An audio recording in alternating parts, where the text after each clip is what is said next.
I'm just seeing if anybody's out there. This is the Real Talk Mormonism, where you can interact with me, the host, D-Days of the Mormon News Roundup, to discuss all things Mormonism, whether you're interested in church history, theology, current events. This show is your platform. We welcome critics and defenders of the faith to join the conversation. This is your time to shine on screen. Now, whether you don't know the first thing about the Church of Jesus Christ of Latter-day Saints or are currently serving on the Strengthening Church Members Committee at church headquarters in Salt Lake City, Utah, there are no dumb questions. Nothing is off limits. Ask me anything. Stump the Chump. No holds barred. Outsmart the know-it-all. No scripts. No rules.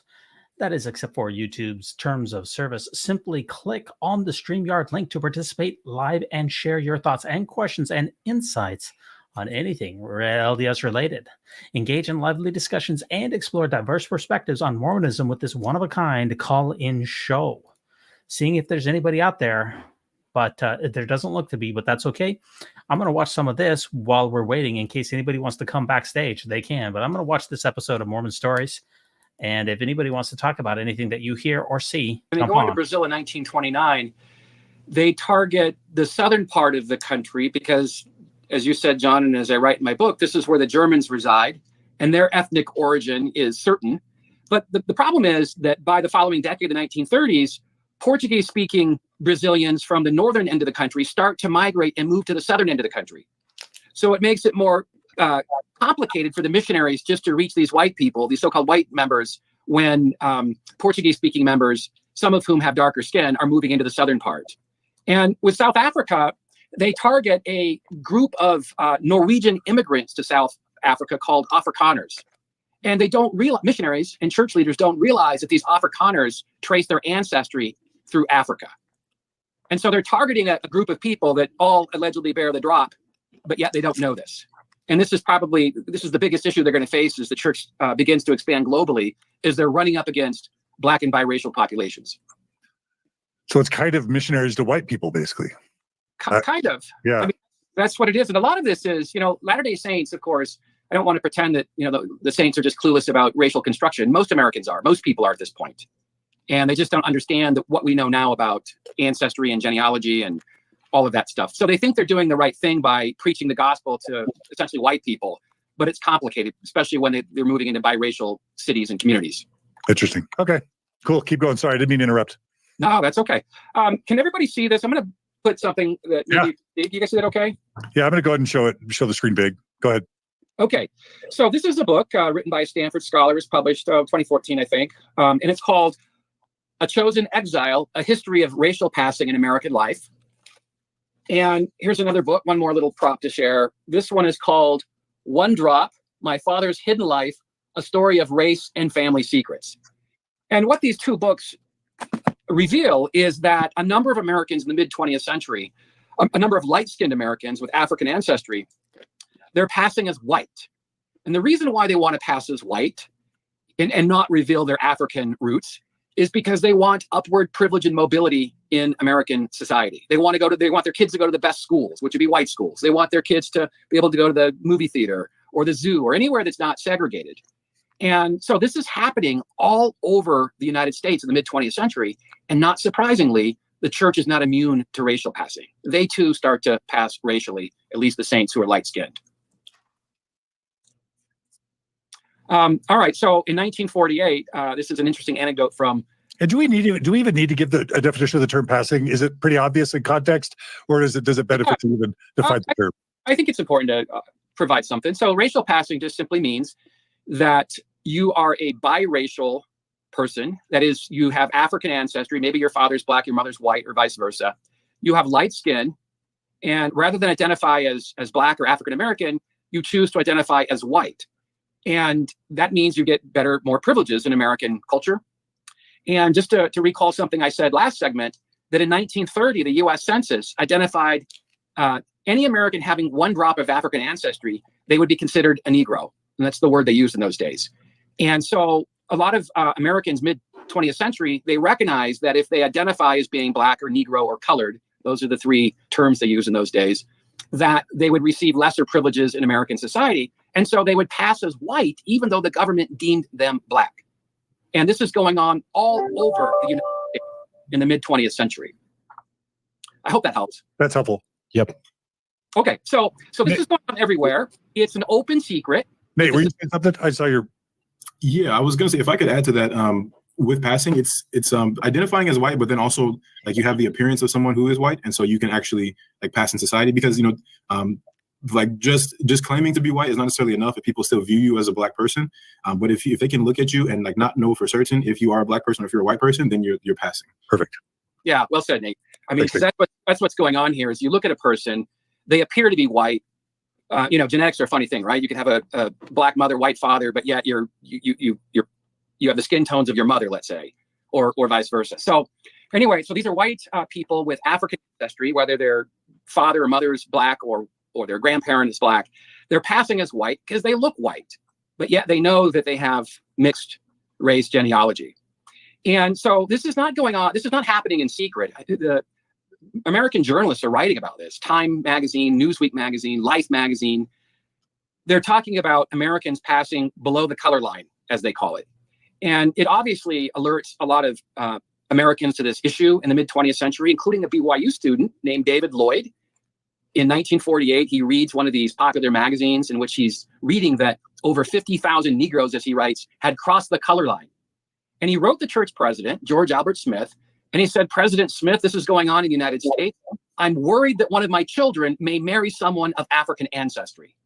And he asked the president six really detailed questions that really speak to this idea of race construction and how people identify. And Matt, just so to put this letter in context, this was 1948. So if I have it right, this would be a year before the first presidency. The same prophet, George Albert Smith, would codify the racial teachings into doctrine. Is that right? Yes, that is absolutely right. This is happening a year before. This is like in between the Lowry-Nelson disputes, right, and a year before the first presidency lays down the gauntlet and declares the race teachings doctrine. Okay. So he writes the church president, this BYU student, and he says, asks him a series of questions. The first one is, who is a Negro? The student writes. Does the church accept the South's definition that a Negro is a person who has from 1/64% to 100% Negro blood? Number 3, if yes to question number 2, then is a person with 1/65% Negro blood a white individual? Number 4, are Negroes only those persons who have been so designated by revelation? That one cracks me up. Number 5, is there any explanation in the case of Elijah Abel? What about him? He's light-skinned. What is he? Number 6, how does the church determine who and what a Negro is? And all fair questions. Actually, this is, when I read this letter, I was just shocked because it really is a perceptive letter. It's really, this student, this BYU student, I think he's a young, married student, has 1 or 2 little babies, so he's probably been off his mission.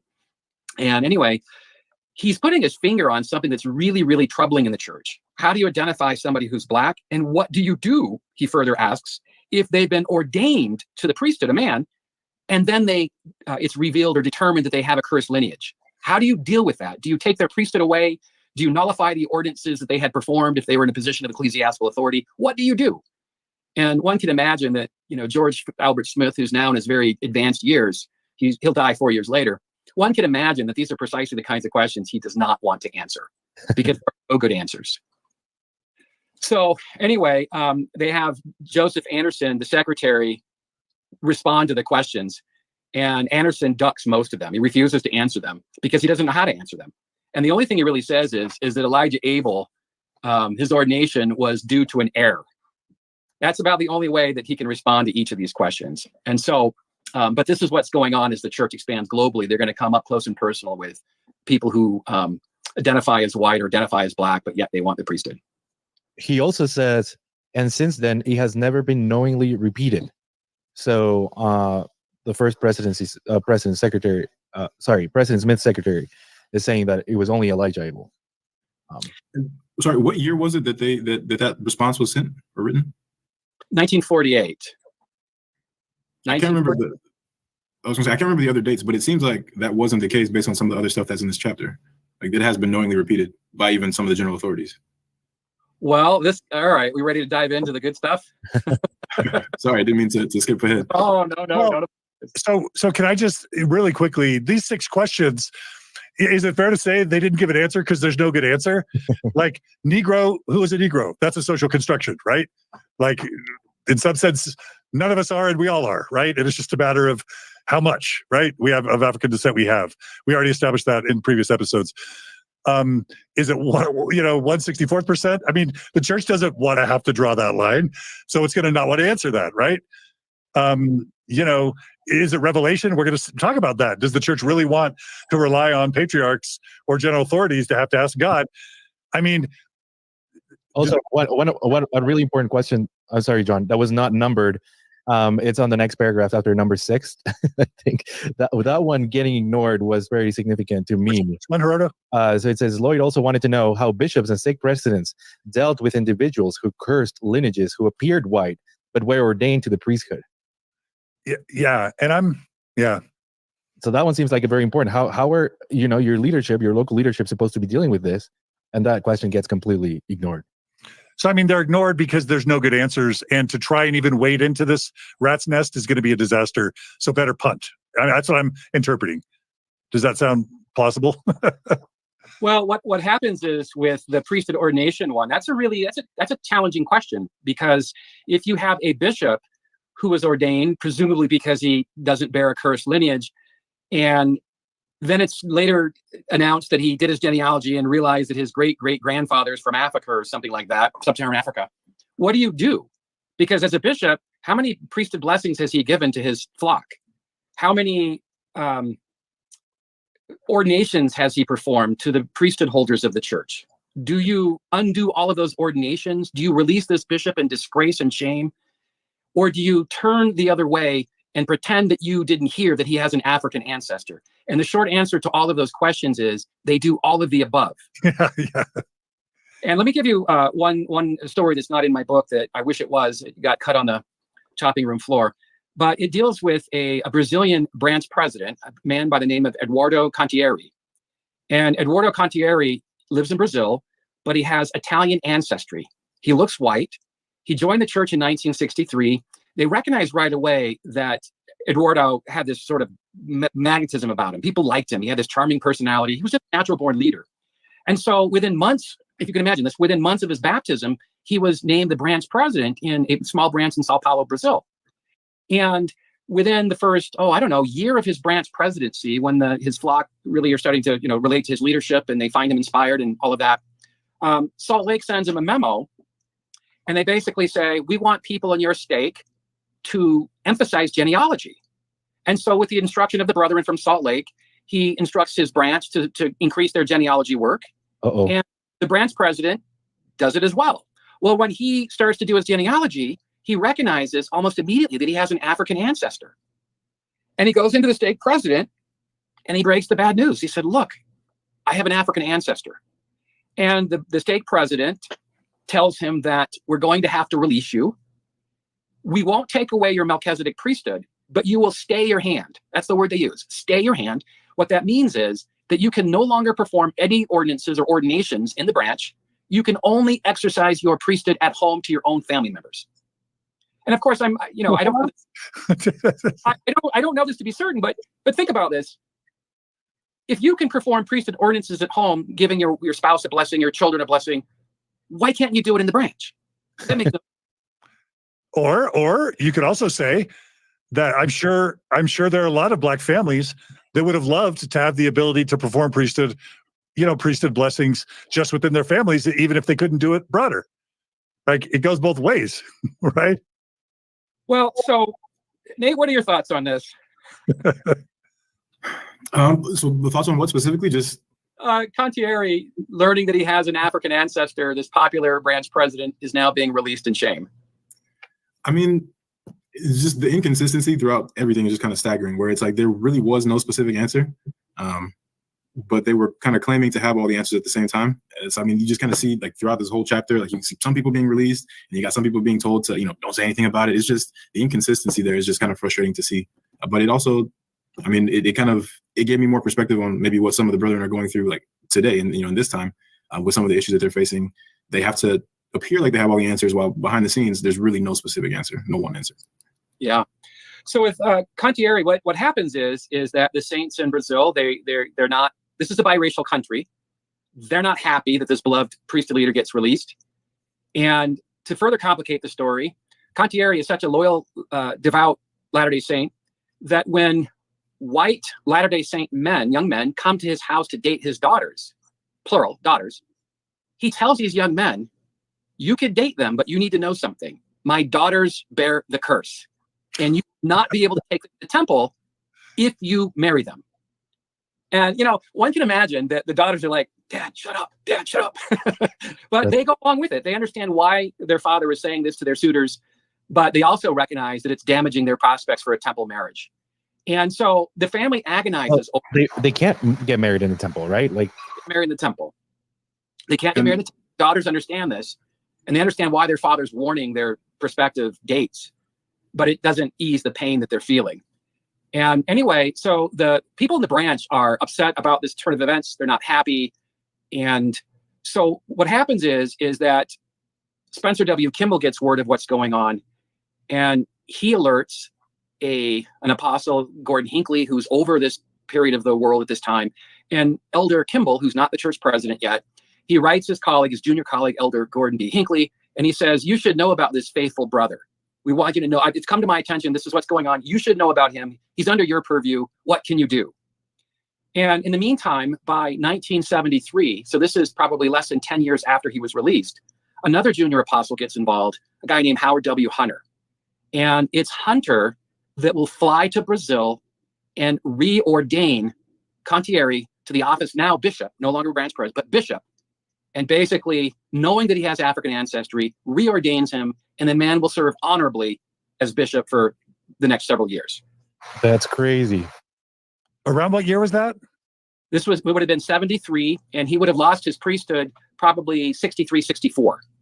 Wait, so Howard W. Hunter is reordaining someone to the priesthood with Black ancestry 6 years prior to the priesthood ban? Let me correct myself. He never lost his priesthood. He's ordaining him to the office of bishop. And he's allowing him to exercise those priesthood keys, whereas before, in 1963, his stake president said, you no longer can operate these priesthood keys as the branch president, but you can still give these blessings at home to your family. So his priesthood's made dormant, except within the home, but then later he's knowingly ordained as a bishop, knowing that he has drops of black blood in him by an apostle. That's outrageous. Like Nate said, the selectiveness and randomness of all this is just mind-blowing. And connection, right? It depends on how much connection you have to a general authority, to an apostle who can override the rules for you. Yeah. I think a lot of these things, this isn't meant to be a radical statement, but I think it's a true statement. And Nate, you mentioned something about leadership today. A lot of this is personality driven. Some of the brethren, they just don't support the one drop stuff as much as the other brethren do. And one can imagine that, Howard Hunter or Gordon Hinckley would be far more permissive with this sort of ordination than, say, other members of the 12 who have more, frankly, racist thoughts and racist feelings. And so, but the point is that this is Brazil. And when they opened the mission in 1929, they knew it was a biracial, mixed race country. J. Reuben Clark in 1940, in a council meeting, he stands up and he says to his fellow apostles, he said, I know we're going to ordain Black people to the priesthood. That's just inevitable given the racial makeup of this country. And so one time, Mark Peterson, another apostle, returned home from an assignment in Brazil, and he argued to his colleagues, we should shut it all down. We should close the mission in Brazil because we're ordaining Black men to the priesthood. And obviously, Peterson didn't get his wish, but that was his proposal. So they know this is going on all over the place. They know it's going on in South Africa. They know what's going on in Brazil. And they're doing their best to avoid ordaining people with African ancestry to the priesthood, but they don't always succeed. Okay. Should we go to the mission president next in South Africa? Right. Yes. President Wright. Boy, President Wright. So in South Africa, as I mentioned, they opened the mission in 1853. It's an experiment. They send missionaries to South Africa. They send missionaries to Jamaica. This is under Brigham Young's tutelage. Doesn't really work. In 1853, they shut down the mission in South Africa after a brief experiment. And they reopened the South African mission in 1903. And it doesn't really work that well either because the missionaries don't bother to learn the language like they would today. And so by the 20th century, they start to instruct their missionaries to learn the Afrikaner language. And I hope I said that right. They instruct them to learn the language. And so the idea would be that they can reach white people who are devoid of African ancestry. And again, in a country that's so biracial and mixed race, this is impossible. So Evan Wright, who is called to be the mission president in 1951, he's been reading up about previous mission presidents there, including a former president named Ralph Badger, who reopened the mission in 1906 once it was closed in 1853. He'd been reading Ralph Badger's correspondence to the first presidency. And Badger was upset because he knew that there was such a strong, as he put it, mixture of blood in Brazil. And so Evan Wright knew what he was getting himself into, and he was excited for this new assignment, but he was also nervous because he knew that there was no way to detect who had the blood and who didn't. And when he went, the only guidance he got from the first presidency was a special blessing from the church president, who basically said, follow the Holy Spirit, use your judgment, and may God bless you. Good luck. Bye. So, all right. If you guys want me to talk a little bit now about what he experiences there, I'd be happy to do that. Yeah, what could go wrong? Oh, and again, I'm just going to make the point that even if he were in Sweden, it would be impossible for him to find people without Black ancestry, because we all have Black ancestry. We all do. So it's an impossible task. Really, the task was to find someone with undetectable Black ancestry. Just to be clear, right? It's difficult. And what's further difficult about this whole process is in 1950, South Africa introduces a series of draconian laws that would parallel Jim Crow laws in the United States. This, of course, are called apartheid. And so let me just read you about what apartheid means. And so in my book, I write, according to the Population Registration Act of 1950, South African law designated a white person as anyone who looked white, a colored person as anyone known to be colored, and a native person as anyone generally accepted as a member of any Aboriginal race or tribe of Africa. And then South Africans looked at skin tones, facial features, hair color, socioeconomic status, friends and relatives, and other factors to determine race, making it nearly impossible to classify South Africans with any degree of precision or certainty. And the church has to follow these apartheid laws. They're not supposed to be inviting people who are classified Black by South African law to their worship services. They're not supposed to allow their white members to marry South Africans who are classified as Black. And so that's one of the reasons that increases Wright's anxiety. It wasn't just the church and the church's rules. It was that he didn't want to run afoul of these new apartheid laws that were in effect by 1952 when he began his presidency. So he gets to the presidency and he's nervous. He writes in his diary. I have his diary. It's fascinating. And I have a lot of these meeting minutes. And he's talking about the anxiety that he feels because he doesn't want to let God down. He doesn't want to let the brethren down. He doesn't want to proselytize and convert and ordain South Africans who violate the one drop rule because he God. Sorry, Matt. I just wanted to bring up, you have a really interesting quote of the particular blessing that President Smith gives Evan Wright. And you quote it. And I mean, this is kind of interesting, right? It's a blessing given by a prophet to a future mission president. And you quote it and he says, telling him that the problem of racial detection is very complex and the Lord himself must clarify it. He added that individuals with Negroid blood are entitled to all the blessings except the priesthood, and that no man was to be ordained or advanced in the priesthood until he had traced his genealogy out of Africa. So this is being part of the blessing. Am I understanding right?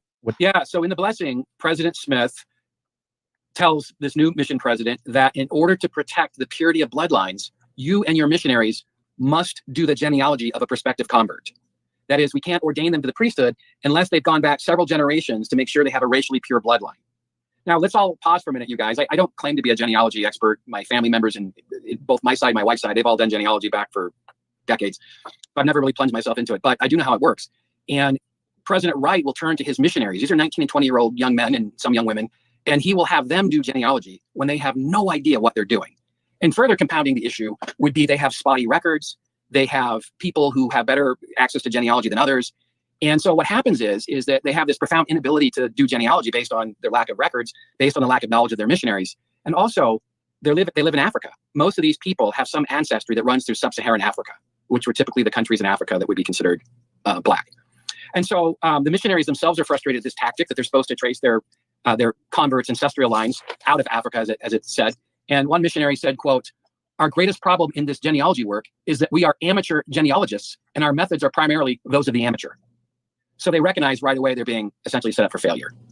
And it's, you can imagine, I mean, I served a mission. I think probably all of you guys served missions. And I don't know, Nate, when you were on your mission, how long would it take roughly on average when you met with a convert and you taught them and baptized them? How long would it take for the whole thing, would you say? So our mission was kind of strict on that. They had to be, following certain, I think it maybe took anywhere from like 2 to 3 months to get someone baptized. My mission was actually pretty heavy on family history as well, but for missionaries. So I can imagine, I had a lot of trouble just with family search trying to do my ancestry.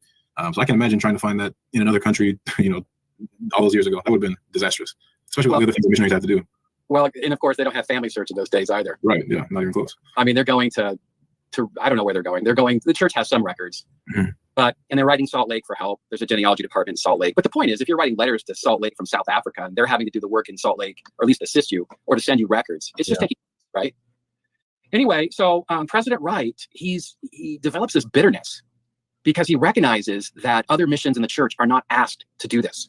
They're not asked to trace their genealogy out of their country. And he thinks that it unfairly penalizes South Africans. And the South African saints also think that it unfairly penalizes them. And so President Wright, over the course of his presidency, will write the Brethren in Salt Lake a series of detailed single-spaced letters explaining to them the challenges of racial detection. They can't determine who's got the blood and who doesn't. And also expressing his frustration that his mission was the only one in the church that he knew of that was being asked to do this. And he came up with a solution that he thought was a solution. He said that to the first presidency, why don't we circumvent this cumbersome, laborious genealogy process? Why don't we have the patriarchs who give patriarchal blessings? Why don't we have them determine the lineage of these people? Now, I don't know about you. If I'm a patriarch, that's a pretty tall ask. I mean, your eternal salvation's on the line here. Don't get it wrong, brother patriarch. I mean, but if you believe in Revelation, right? That's the whole point of a patriarchal blessing. The problem is so much of what we're told in a patriarchal blessing is kind of benign or made up, depending on your perspective. So they gave me the lineage of Ephraim, and they'll give other people the lineage of Manasseh. But when does that ever really matter? The stakes are insignificant, right? Or sometimes like your children will have other lineages too, right? Even though you're Ephraim and you're... They watch your lineage? Yeah, so my parents are both Manasseh and I'm Ephraim, and all my siblings are Ephraim. But does that change anything for either of you in terms of how you would work in the church? No, not at this point, it doesn't. So I guess I'm just highlighting the fact that they'll have confidence in a patriarch when the things that they say are, you're going to serve a mission, you're going to get married in the temple, you're of the tribe of Ephraim or Manasseh, like that's all a win for the church. But when they have to make a decision that's going to decide who literally gets to participate or not, I can't help but say it's telling that they're not as confident in the veracity or the power of the blessing. Yeah. Is that fair? I'm not expecting you to weigh in on that, Matt. Well, let me comment about this, that in 2018, I published a lengthy article on the church, people of African descent, and patriarchal blessings. I went all the way back from 1830 to 2018. And it's online if you guys want to find it, if you care to study this sort of thing. It's I quote it in my book too in a few of my footnotes. But I got access to a number of patriarchal blessings from Black and biracial saints over the decades. And I also had First Presidency and Quorum of the 12 meeting minutes, and when they talked about how to declare lineage to Black and biracial Latter-day Saints. And what I found was that it was a huge problem for the church, because there was never any guidelines that they gave the patriarchs about how to deal with somebody. This is before the priesthood ban, or during the priesthood ban. How do you deal with a Black or biracial Latter-day Saint who asked to have their priesthood or their patriarchal blessing? What lineage do you give them? And the Brethren met many times over the 20th century to talk about this. And in the 19th century, a number of these blessings were very explicit. They would say something like, the patriarch would say that you have the blood of Cain or Ham. Jane Manning James, we talked about, she was given a patriarchal blessing and was told that her lineage flowed through Ham and Ham's son Canaan. And obviously, if you're looking for guidance from your blessing, this is not going to give you any guidance or enthusiasm about your prospects if you're being told that you're from a biblical counterfigure. So in the 20th century, what happens is that a number of patriarchs, they recognize that declaring the lineage of Cain and Ham is deeply offensive. And they look to the Brethren for guidance in Salt Lake. And the Brethren, they meet several times in the 20th century to try to resolve this issue. And they were upset. The Brethren were upset that the patriarchs of the church were proclaiming various lineages on Black and biracial Latter-day Saints. So some would be Cain and Ham. Others would be the blessings of Abraham, Isaac, and Jacob, which is problematic because those are priest and temple blessings. Other blessings or other patriarchs would declare Ephraim, which is also problematic. This is before 1978. It's also problematic because Ephraim's the lineage that would run the church, so the men that would have the priesthood and all of that. They would also declare Manasseh. And then finally, some patriarchs wouldn't declare a lineage at all because they didn't know what to say. And so as late as 1973, so 5 years before the ban was lifted, the Brethren meet with the patriarchs of the church, and they're trying to hash this out. And I have the meeting minutes of this remarkable meeting. And the Brethren, frankly, are all over the place. They don't know what guidance to give. The only thing that by 73 they say is, there's a patriarch that asks a question to the Brethren. He said, I've got a Negro man that I'm going to give a blessing to this week when I return home. If I feel inspired to tell him that his lineage of Cain, can I do that? Now, I know that is so profoundly offensive, but LeGrand Richards, this elderly, voluble apostle, he was the first to answer the question. He said, I don't think you should do that. It won't give him comfort. And so they don't resolve anything. They pretty much say, follow the Holy Spirit, use your own judgment. But that's the point. Up to that point, they had been using their own judgment, and that's why they issued a whole range of different lineages, some of which were priesthood and temple lineages that were off limits at that time. And let me say one last thing about this, is that even after the revelation in 1978 is issued, they still don't know how to deal with this. And so what happens is, even after 78, there are still some patriarchs in the church declaring the lineage of Cain and Ham on priesthood holders, including as late as 1987 or 1991. And the other thing that they talk about is that Black people could now be adopted into the house of Israel. And obviously, if Black people are singled out for that kind of treatment, that's offensive because nobody wants to be told they're adopted into a privileged lineage. And Elder McConkie, of all people, who had strong views about race, He once said in the early 1980s, he gave a talk to some church educators, and he said that I believe that all people, all members, have some of the blood of Ephraim, or excuse me, some of the blood of the house of Israel in them, except black people. So obviously that's challenging because the church is targeting a race of people for exception and exclusion. And the short answer is they just don't know how to deal with lineages because it's just so difficult. It's all made up. It's all made up. On that, I wanted to comment. I remember listening to a McConkie talk on my mission where he talked about how when you're baptized, the blood inside of you literally changes and you become a member of the house of Israel. So I just thought that was interesting given what you just talked about. Yeah, Nate, that's exactly what he says. And when we get to the Priesthood Revelation chapter, I'm going to go through that talk. And before it becomes a talk, it's a private memo that he writes to President Kimball. And I'll give you a 30-second teaser. The memo is that McConkie says, I know this has never been the doctrine of the church that black people could be adopted. But if we're going to lift it into the house of Israel, but if we're going to lift this ban, we need to create new theology. And this is how we're going to do it. And so in 1977, Elder McConkie gives a rationale that had contradicted all other first presidencies. They were quite explicit in claiming that black people could not be adopted into the house of Israel before the priesthood ban. And so by 1977, when Elder McConkie knew the ban would be lifted, he produced new doctrine on the subject, and President Kimball allowed him to do it. Wow. Dang. And I'm So- just like laughing because I'm seeing John's face, like going like, what is going on? I mean, on the one hand, we've talked about this already, Matt. Like, people just shouldn't expect too much from leaders of any organization. Adjust your expectations. Everyone's imperfect. Organizations are imperfect. And this is just how humans work. That's kind of one end of the spectrum. The other end of the spectrum is we're taught that these men speak for God, to God, for God, that their words are as if God is speaking. And then it's not just that. It's number one, the fact that they're really apparently just making it up as they go along, covering up problems, redefining terms if they need to try and create the appearance of this being divinely mandated, when it's obvious that it's just humans just doing what they do and then justifying it religiously. But then I don't like how they push it down to like President Wright to have to, and the missionaries under him to have to figure it all out. How stressful, how kind of unfair that it's the members, the lay members who are volunteers mostly, who have to deal out all the difficulties. But then there's a whole human side of the racism. Like, Nate, what would it be like to be told you're of the lineage of Cain or Ham because they were cursed because Ham saw his dad naked and so God cursed him, or Cain killed his brother, so something that has something to do with you in 1950? And how humiliating is it to then be given this sort of damaged lineage or cursed lineage that means you can't participate in stuff? Like, but then plenty did. Plenty were grateful to get. I'm remembering Spencer Nugent talk about his dad having to sit outside of Elders Quorum as a black man pre-1978 in Jamaica, and he was proud to do it. And that's almost more sickening than the cluster F that is this whole thing, because he has so much internalized racism that he's eager and he considers it a privilege to sit in a chair outside of Elders Quorum because at least that's a way to show devotion. Nate, I shouldn't be speaking for you, but that's an invitation for you to respond in any way you want. Yeah, I think it's tough because obviously, the church provides a lot of ideas that make sense. And then it also, the ideas that don't make sense, you don't tend to hear about as much. So, when hearing stories like that, the one with Spencer, or, even seeing, experiences in my own family where the church was held up on a very, very high pedestal and we were taught to be, very, what's the word? Like, just enthusiastic about living the gospel. It was almost like a way to prove that we were worthy of those blessings, and obviously I was, born, and my parents joined, after the ban was lifted.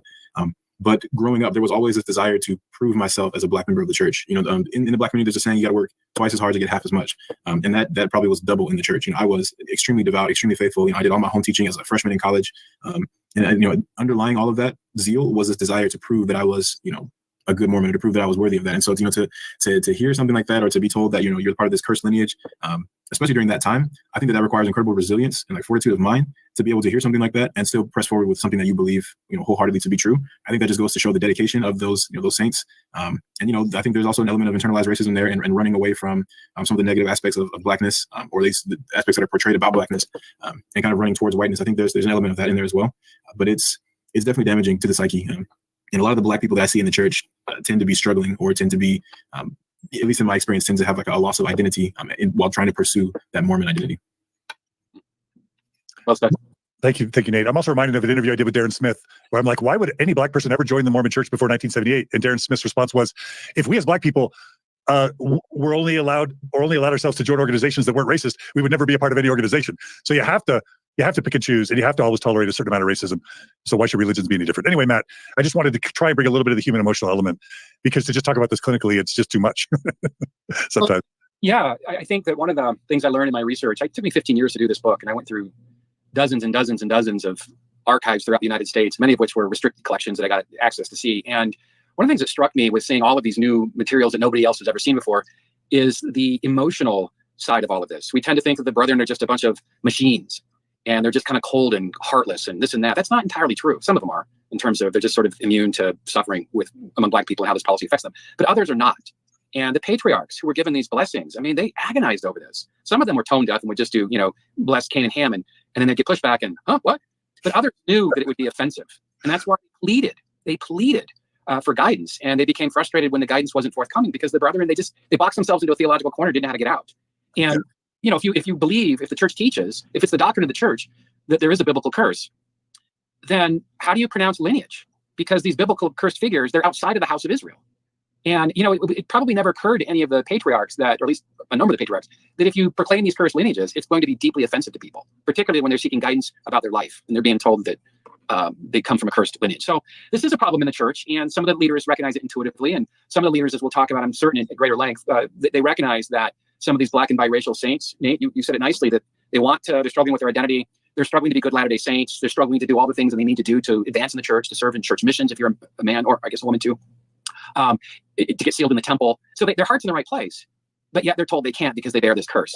And Spencer Kimball and some other church leaders, they meet with some of these saints in Brazil and elsewhere, and they write in their diaries, my heart bleeds for them. They want to serve the church. They pay tithing, but yet our policies prevent them from church service.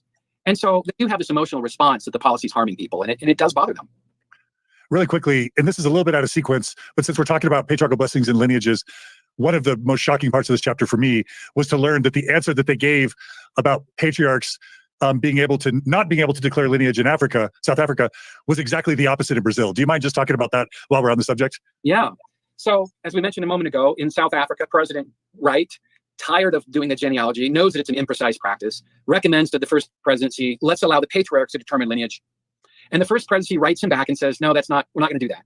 And what was interesting about that is that, as far as I can tell, or at least the evidence that I have, only one apostle agreed that patriarchs should be able to declare lineage as they were inspired. And that was Joseph Fielding Smith. He says this in private quorum meetings. And he also says it in a book called Answers to Gospel Questions that he would publish in the early 60s. So he goes public with it, that he's okay with patriarchs declaring lineage. And in Brazil, they're also told that patriarchs should not declare lineage, but the patriarchs do it anyway. And yeah. Are we still talking about the letter response from the first presidency to Wright? Because they not only say, no, this is not going to work. I believe they also say that it's not sufficient, that even if they are given, I don't know, like the tribe of whatever, that doesn't have anything to do with them being able to have the priesthood. They have to be determined. It has to be determined by genealogy. Is that right? Yeah, that's right, Gerardo. And that's just another way of saying we don't trust the patriarchs. Yeah. Yeah. And so in the patriarchs, when I did this article in 2018, I looked at this issue from any number of angles. I looked at it, obviously I wanted access to Latter-day Saints, Black and biracial Latter-day Saints. I wanted access to their blessings, and I got a number of blessings. I wanted access to the first presidency in Cornwall meeting minutes when they talk about lineage. So I looked at that. I wanted access of the patriarchs. The patriarchs are really critical in all this. What did they think about this? And I got access to the journals of several different patriarchs. I'm thinking of a man in Canada named James Wallace, who wrote the office of the first presidency in 1934. And bearing his soul, I just can't do this. I've been ordaining, or I've been giving blessings to Black people. I have another one coming up. What do I do? And he spells out in great detail to the first presidency. He's writing this in his diary. He said, I told the first presidency that I'm proclaiming lineages that don't make Black people happy, and obviously cursed lineages. And I don't feel good about this. It doesn't feel right to me. And so he writes the brethren asking for guidance, and they write him back, and they basically say, follow the Holy Spirit. And so he's not satisfied with this. I also looked at the manuals of the church. What do the manuals say? So if you guys don't know this, there are manuals. The church has lots of different manuals, one of which is geared specifically for church patriarchs. Yeah. And I looked at the sections where it said lineage. And the only thing it said was that the patriarchs could, it doesn't say anything about Black or biracial. They ignored it. So, yeah. Anyway, so in Brazil, though, in contrast to South Africa, the patriarchs in Brazil are they're announcing lineage in their blessings, even though the first presidency doesn't support it. I'm sorry, Matt. So before the patriarchal blessing idea came up, you quote a letter from the brethren to President Wright that I thought was really interesting. John, do you want to maybe read some of the quotes on page 31? Page 31. The paragraph starts with the brethren wrote back, and this is when Wright is telling them about all the problems with genealogy, and actually he invites them to come and visit South Africa to see the problem for themselves. Is that right, Matt? I mean, they end up rejecting the invitation. Yeah. He said, "Look, this is so difficult. You come see for yourself." Yeah. So you want me to read it? Yeah. All right. The brethren wrote back and counseled Wright to, quote, to be, quote, most careful and discreet, close quote, in how he evaluated prospective converts who might have, quote, the blood, close quote. They didn't agree to visit. A few weeks later, they followed up with a letter reaffirming church dogma. They told him that the priesthood ban came from, quote, the Lord, close quote, and that it applied, quote, to every person whose veins are but slightly tainted with the blood of Cain, as well as to the full-blooded Negro. That, I just have to say editorially, that idea of tainted blood, polluted, is just aversive to me now. It goes on. They told him, quote, people whose veins are but slightly tainted with the blood of Cain must be classed as Negroes for the reason that while they may distribute the taint in their blood among the white races by intercourse with them, it never can be eliminated while the curse placed on Cain stands unsatisfied. Again, total white supremacist language there. Really loathsome to me. Goes on to say, the brethren further explained that dark skin by itself was not a determining factor in priesthood eligibility. It was only African lineage that mattered. Quote, a person's complexion has no bearing upon his standing in the church, except where that color is the result of an intermingling of Negro blood. The American Indian, Hawaiians, Spaniards of dark complexions, and other Orientals, his word, not mine, such as Chinese and Japanese, are entitled to hold the priesthood. And, you know, this takes us to another part of this chapter. But before we jump to that, is there anything else you want to say about lineage in Brazil, Matt? And then I want to talk about Joseph Fielding Smith going to Encyclopedia Britannica to try and figure all this out. Are we done with the Brazil lineage thing? Because I just want to make sure we know that point, that what was forbidden in South Africa of patriarchs declaring lineage, I guess was allowed, even though it was discouraged in Brazil. Is that right? Yeah, it was, I mean, the brethren knew about it, but they didn't crack down on that. They didn't stop it. They didn't stop it, but it was going on all over the place. Okay, so that's one of those huge disparities that I couldn't believe. Do you want to talk about Joseph Fielding Smith's and other people's attempt to figure out Fiji, no Fiji? I couldn't believe this. Yeah, it's so as a historian, you know, I have lots of questions going on in my mind, and obviously, when I read other scholars about their work about the church and race, I was curious, you know, how do they deal with blessings, papal blessings? Well, they didn't deal with it, and so that's what led to my research in the article that I published. And the other thing that I had, a big question that I had as I engaged in this research was, how did they determine who was black and biracial? How do they know racial construction? And of course, we've been talking about it. Sometimes they use patriarchal blessings, sometimes they use genealogy, sometimes they would just pray. And the other thing that I wondered about is, why did they go in some countries and not others? And how do they know, particularly with indigenous populations, how do they know if they derive from Africa? We have to just stop and pause for a moment and recognize that this is the mid-20th century when the church is starting to globalize after the Second World War. They don't have the technologies that, Nate, you had on your mission. And so genealogy in those days was just really, really difficult. And they didn't understand the anthropology research wasn't as strong then as it is today. And so they just didn't have a strong understanding of, say, the Aborigines in Australia or in Fiji or the Philippine Negritos. They just didn't understand their origin, their derivation. And so questions came into the brethren when they talked about expanding the church into black and biracial countries. The questions came in that they had to look at and see if these countries had cursed ancestry. And of course, the person that they looked to for guidance on this was the church's doctrinal expert, Joseph Fielding Smith. And in 1951, as the church was considering expanding its missionary efforts in the Pacific Islands, Stephen L. Richards and Reuben Clark of the First Presidency received a letter asking about Latter-day Saints in the Micronesian Islands. And anyway, did they have the seed of Cain? That's the language of the letter. Did these people have the seed of Cain? And they turned to Smith. They gave the letter to President Smith, who was then the president of the Quorum of the 12, and actually was a senior apostle just at that point. But anyway, they turned to Smith, and he looked into the Encyclopedia Britannica to see where the people of Micronesia derive from. And that's about as good as it gets. And so he looked in the Encyclopedia Britannica that he had in his office, and he wrote President Richards and President Clark back, and he said, it's not conclusive. I don't know. And so what you see happening is that the church is trying to determine ancestry to the best available methods they have of this day, and including the Encyclopedia Britannica. But they also ask the missionaries and mission presidents to consult local museums. Anything you could learn in, let's say, Fiji, go to a local museum and see if Fijians have ancestral ties to Africa. And talk to the natives, somebody who's lived in that area for a long time, a Latter-day Saint, for example. Maybe they know where their ancestral ties are from. And so what happens is that this is an imprecise thing. There's nothing certain about any of this stuff. And so David O. McKay allows himself to change his mind when the evidence arrives before him that some of these people in these various countries don't come from cursed ancestry. So, for example, at first he said that people in Fiji had African ancestry, and then he reclassified them Israelites when he learned that they didn't have ties to Africa. He does the same thing in the Philippines, and he does the same thing in Australia with the Aborigines. And that was David O. McKay, right? It's David O. McKay. So he's changing his mind. Yeah, so like Fiji's out, but then doesn't he like have a conversation with a guy, and then all of a sudden Fiji's in? Fiji's out, and then Fiji's in. And remember what the First Presidency said to Evan Wright. And a lot of Latter-day Saints don't understand this, which is that it's not based on skin color, it's based on lineage.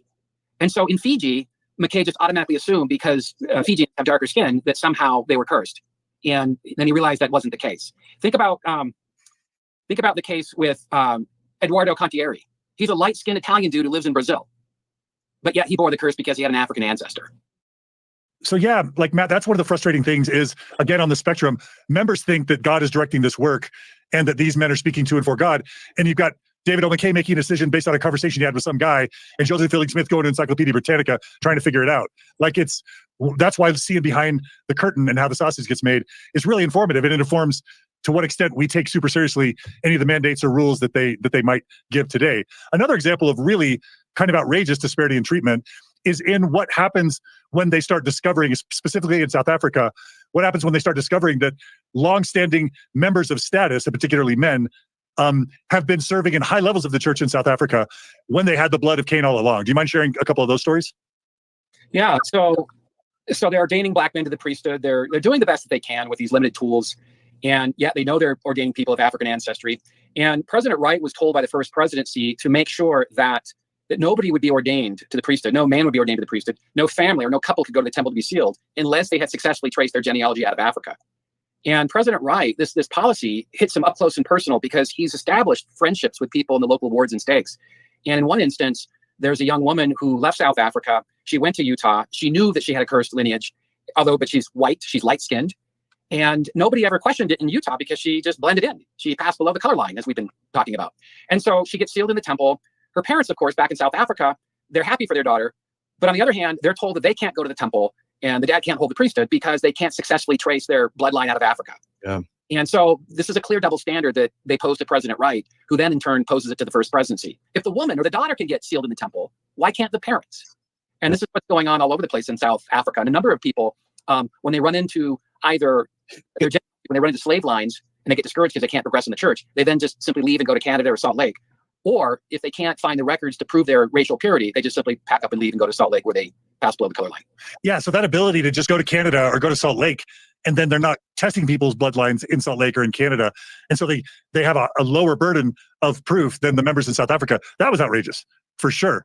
Well, not just that, but these are not just hypotheticals that Wright is telling the first presidency, right? Like he's literally writing them. I have good friends who literally did this, who just moved to Salt Lake, and now they have the priesthood. And we know these women who did this.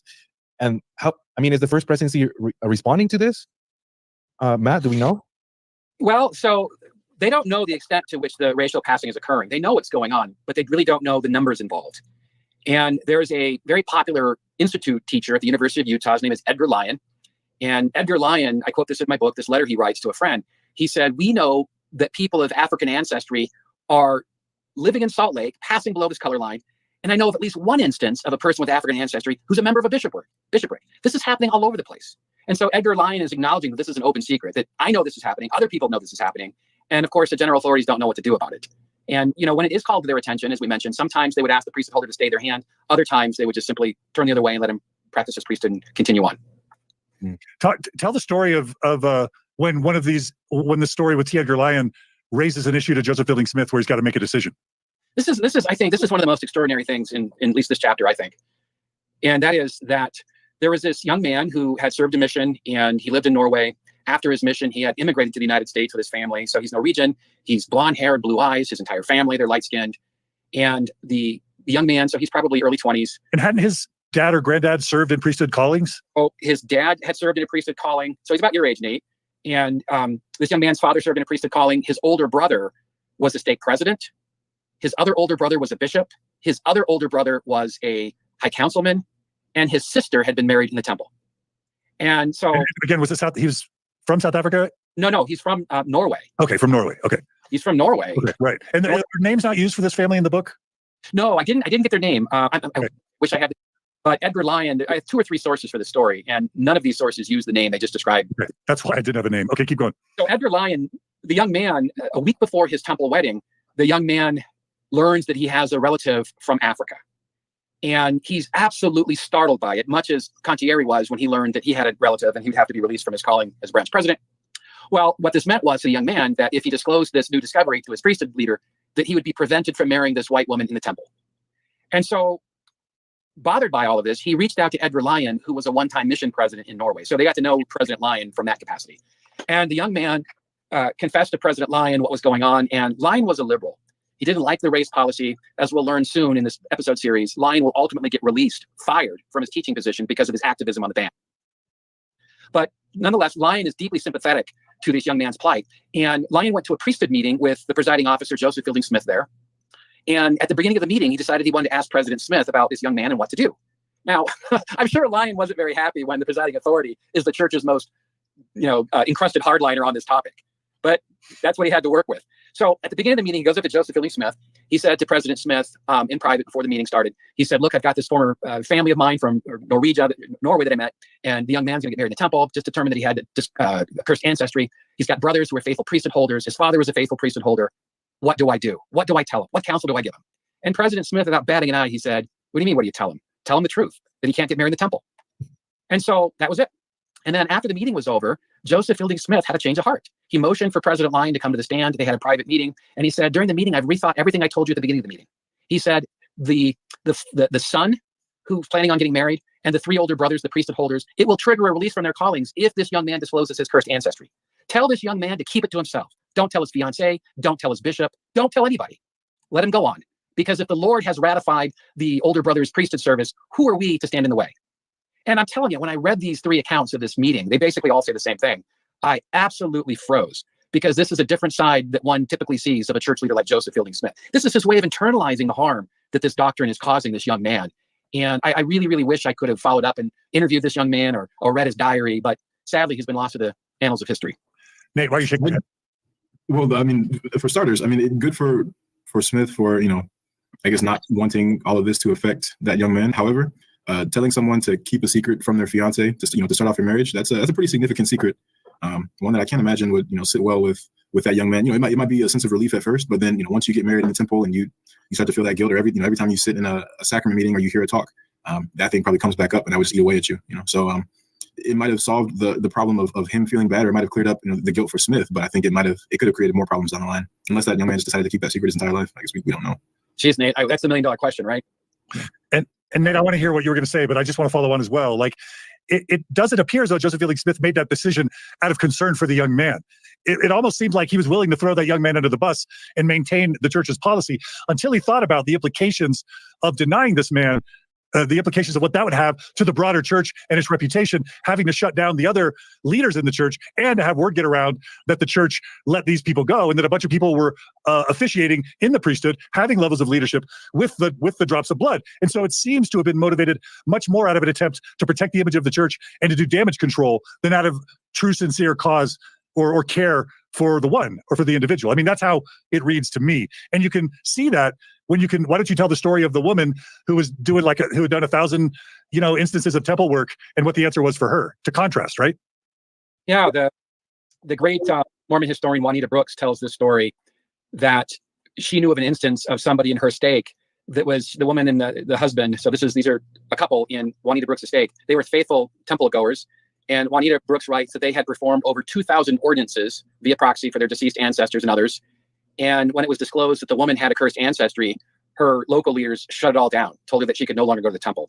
And this is a woman, of course, who found peace and comfort going to the temple. I mean, how could you not, right? You've done 2,000 of these ordinances. That's a lot of work. And then all of a sudden she's banned from the temple. And, I think the larger point here is that the ban affects people in different ways. That I see a little bit differently with what you just said about Joseph Fielding Smith, John, is that I see an older man who had an hour to really contemplate the effect of what this ban would do to this young man and his sons. And I don't know, a counterfactual question would be, would Joseph Fielding Smith have felt the same way if 3 other priesthood holders were not involved, if it was just the young man? And I don't know, but I do see instances in Joseph Fielding Smith's writings where, like Spencer Kimball, he is affected by the consequences of the ban because he talks to Black and biracial Latter-day Saints. He hears their stories, he hears their pain and their anguish. And you can't help but be moved by these kinds of stories. So I see that a lot in private. And obviously it didn't provoke them to change the ban when they felt it in the moment in the 50s and 60s, but they are internalizing it. And you can't make changes until the seeds are planted. So I see a number of seeds planted that's important here. Also, one last thing with Joseph Fielding, that in 1968, Joseph Fielding threw another curveball at me when I was doing my research. And a young graduate student at Stanford University, a guy named Eugene England, sought a meeting with Joseph Fielding Smith, who was then the president of the Quorum of the 12. And Gene England had all kinds of issues with the church's priesthood teachings or race teachings. And so he had this long meeting with President Smith at his office at church headquarters in Salt Lake. And he said, do I have to believe that Black people are cursed and less valiant in order to be in the good graces of the church? And he asked that question after Smith had tried to defend the rationales vis-a-vis the scriptures. And finally, when Smith realized he wasn't going to win this young liberal Mormon over, Smith said that you don't have to believe that this is doctrine in order to stay in the good graces of the church. And I'm convinced that if that meeting with England occurred maybe 10, 15, 20 years earlier, Smith wouldn't have been that generous. But the reason why Smith started to soften is because he saw the pain that the church's race teachings were, what they were doing to Black Latter-day Saints. And also he was affected by the civil rights movement. Well, Smith knew there were apostles that weren't in favor. Nate, did you have a question or a comment that you wanted to offer? No, I think I offered my comments already. Nothing further for now. I'm just curious about this idea that they knew that priesthood was selectively being given to people of African descent. They knew that exceptions were being made. And at that point, when you know that it's happening, and when you're even at the point of approving it or keeping it quiet, do ethics compel you to make some sort of statement church-wide or ruling church-wide so that this impartial application of justice, doesn't end up being unfair? I can't help but think about now how the church has tried to stop excommunicating same-sex married couples, but we know that they're allowing it quietly and that some are allowed publicly, but then they're still excommunicating others. It leads to this sort of whatever the opposite of the rule of law is, where the capricious application of justice is selectively applied based on who you know and how much damage control needs to be applied. It's just fundamentally unjust, and I think you could argue unethical. And I don't mean to be too forceful about it. I think that there's always been a contradiction with the church leadership and the way the church functions. And the contradiction is this: on the one hand, it's a hierarchical church. It's run by the top 15 leaders in Salt Lake, the first presidency and the quorum of the 12, and then of course you get into the lower tier general authority ranks. So it's hierarchical in that the major policies come from Salt Lake, but it's also decentralized in that there's a lot of latitude that mission presidents and stake presidents and bishops have. And you see this with, let's say, money that bishops dole out to needy families, to impoverished families, right? One bishop in one stake or one bishop in one area of the church may be very generous and liberal in helping a family in need. And then, 20 miles down the road, a different bishop is completely different. And it just speaks to the unevenness of church leadership that people in Salt Lake can't always micromanage. And so that's why we get, John, in my opinion, some of these uneven policies is because it's just driven by personality. Absolutely. Absolutely is. Gerardo, you had a question about some secret special committees. Do you want to ask those questions? Sure. So I think you mentioned, Matt, in your book about a secret committee that President McKay formed. It says 3 years after he became the president, he commissioned a secret committee of apostles to investigate the problem of the color line. I just wanted to see if you would be able to comment more about this committee, what they did and what happened. Yeah, boy, that's kind of a fitting way to this story, is that as the brethren receive word that people are passing below the color line, as they receive word from Evan Wright and other mission presidents that the saints in South Africa and Brazil are not happy with some of these designations, excluding them from the full rituals of the church, as they receive word from Evan Wright that it's not fair to make them do genealogy and nobody else, David O. McKay decides for the first time to go to South Africa and visit. He'd been asked to visit the previous year and a half. He didn't do it for whatever reason. But now in January 1954, he decides to pay a special trip to South Africa. And when he's in South Africa, he does something entirely unexpected. He announces to the South African saints that they no longer had to trace their genealogy out of Africa. That is, that the burden of proof will now shift from the members of the church in South Africa to the church itself. If it's clear that they have African roots, they'll still maintain the policy. But if it's not clear, we'll give people the benefit of the doubt and let them proceed with their ordination or their temple sealing. And the saints in South Africa, I wish I had time to tell the story in my book. It's one of those things that got cut. That's what the podcast is for. The saints are just absolutely elated because this has been a policy that's burdened them for so many years. And I know, let me quote one great document that I found in the Church History Archives. It deals with an elderly South African woman who was at that meeting when President McKay announced the policy change. And she had sat patiently in the pews after the meeting ended because she didn't dare move. When President McKay had exited the chapel, he walked by this elderly woman and he stooped down and shook her hand. And she was absolutely mesmerized that she shook the hand of a prophet. And in my mind's eye, I've got it in my mind's eye, this woman never wanted to wash that hand again. But anyway, she was just absolutely Twitter-pated that she met the prophet, shook his hand, and then she sat there in contemplation about what that new policy change meant. And back home in Salt Lake, when President McKay returned, he went to Brazil after South Africa, met with the mission presidents and the saints there. Then he returned to Salt Lake and he announced to the 12 what he had done. And they too were shocked. They had no idea this was coming. And one of the things, the justifications that McKay gave to his colleagues was that, look, they don't have to do this anywhere else in the church. Why would we make them do it in South Africa? And this is precisely what Evan Wright had been reminding him of. And so in the meantime, McKay is now thinking about race. He's thinking about racial passing. And he decides to form a secret committee to look into the justifications for the ban. Is it right to deny these people the blessings of the gospel? And he asks a liberal apostle named Adam S. Benyon. He hadn't been in the Quorum of the 12 very long. He's a longstanding educator. He's well respected. He's one of the few people in the Quorum with a PhD. And he asked Adam Benyon to chair a committee of apostles to look into the feasibility of lifting the ban. This is the spring of 1954. And Adam Benyon solicits the support of his cousin, Lowell Benyon, who was T. Edgar Lyon's colleague at the University of Utah, and who also is a staunch opponent of the priesthood ban. And so, needless to say, they're stacking the deck, if you will. And so Lowell Benyon, what he does is he, with Adam Benyon's support, or let me back up, Adam Benyon, with his ecclesiastical authority, he compiles a list of all of the First Presidency meeting minutes that talk about the Negro, as he puts it, that goes all the way back to 1830. And so he compiles all of the brethren's discussions vis-a-vis these minutes from 1830 to 1954. And he wants to see what each church leader has said about this topic over the years. What did they say about the one-drop rule? What did they say about ordaining biracial, or they called them mulattoes in those days? What did they say about ordaining mulattoes to the priesthood? What did they say about the curse of Cain and the less valiant position? And so they undertake this serious inquiry about the scriptural and doctrinal rationales for the ban. This is the first time this has ever been done in the history of the church. And the meeting is so top secret. I'm going to read something to people that I think it's in my book. It's a great quote. And when I was in Spencer Kimball's private papers, I found a lot of these meeting minutes in the notes. And Kimball, when he too received a copy of the First Presidency and Quorum of the 12 Minutes from 1830 to 1954, talking about the priesthood ban and the rationales, he knew that it was top secret. And then one of the reasons why it was top secret, because one of the things that Adam Benyon noted in the report was that there was never a revelation to support this doctrine. It was just a policy. It was a practice, never a revelation. And so Kimball writes to his family. This is when Kimball thought that when he was going to die, this is what he told his family to do with this particular report, the Benyon report.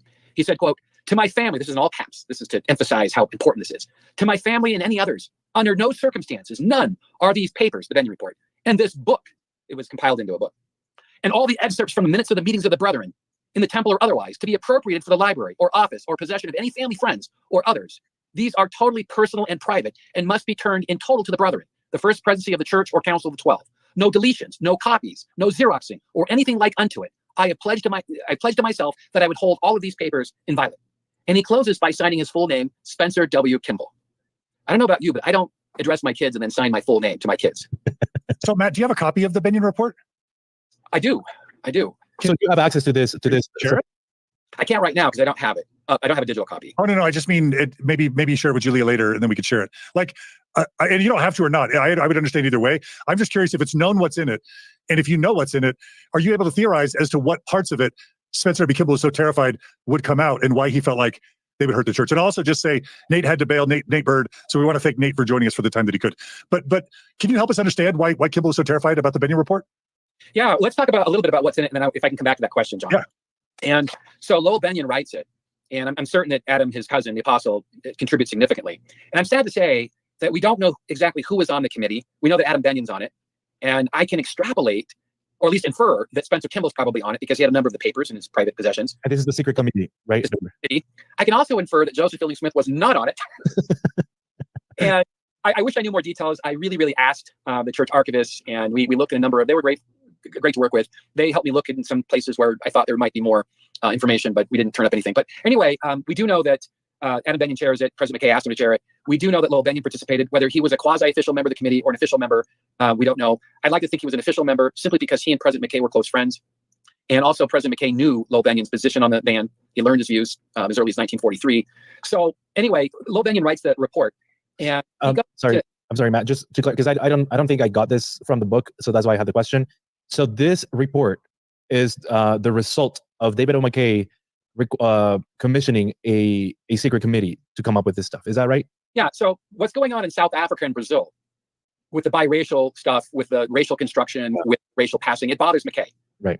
So he returns to Salt Lake in the spring of 1954, and he commissions this secret committee to look into the priesthood ban. And basically, he's trying to lay a foundation to end the ban. That's what's going on. But he knows that he has significant hurdles because of Joseph Fielding Smith and some of the other hardliners. And so he forms this committee, and as I mentioned, Adam Benyon chairs it, and then Lowell Benyon contributes. Lowell Benyon writes the report, and he goes through each of the rationales that the church has typically used for the justification of the ban. And I'm going to paraphrase just a few, and if you guys want to read a few things, that's okay too. But he says that there's no such thing as a biblical curse. That doesn't seem right. He said this whole idea of the less valiant stuff in the pre-existence, there's nothing biblical or scriptural about any of that stuff. He said that the ban is pushing away the church's best and brightest people, my students, young college students. They don't understand this ban. They don't accept it. He also dives into some theology a little bit. He said, how can we as a church believe in grace and forgiveness if we're pinning the sins of the ancestors on a certain group of people? How could the mistakes of somebody so long ago affect people in the modern era? That doesn't seem right. It seems contrary to the gospel. And it's one of the articles of faith that we believe that men will be punished for their own sins and not for Adam's transgressions, which implies people shouldn't be punished for something their ancestors did, which makes the curse of Cain problematic. But then that pulls on the pre-existence justifications. But then if those, and that would probably cause the committee members to wonder how sound those justifications of blaming it on people's behavior in the pre-existence even was. Is that right, Matt? Yeah, I mean, Benyon certainly felt that way because they noted as early as 1943, Lowell Benyon, who's employed by the church. I think it's important to know that. This is not any ordinary person. He has a position of significance as the head of the institute at the University of Utah. And he writes the church president, actually 1943 would have been Apostle McKay, but he writes Elder McKay in 1943, and he writes him this lengthy letter, and he spells out all of his problems with the band. And he thinks the band's immoral. That's the word he uses. It's immoral. And man, talk about the chutzpah to be in the church employee and call a church doctrine immoral. I mean, wow, that's gutsy. But McKay, to his credit, allows Benyon the space to do this. And Benyon tells Elder McKay, he said that I know this is going to be hard for you to hear, and please tell me if I'm being too brash with you. And Elder McKay writes him back and he says, I appreciate your thoughts. I want to hear them. I'm giving you latitude to express yourself freely. And so President McKay or Elder McKay was great that way. And anyway, so Benyon's going through and he's talking about all the problems with the ban and how it violates Mormon scripture and violates Christian ethics and standards of decency and fairness. And it violates even Mormon theology, John, as you pointed out, the Articles of Faith. And another thing that Benyon said is that it even highlights that the brethren themselves have had conflicted views. B.H. Roberts, Joseph Fielding Smith, John Widtsoe, they all had different views about the ban. And so the implication, of course, is that there's three main things that come out of this report. One is that there's no scriptural justification for this ban. Number two, this ban is immoral. And number three, there's no revelation to support the ban.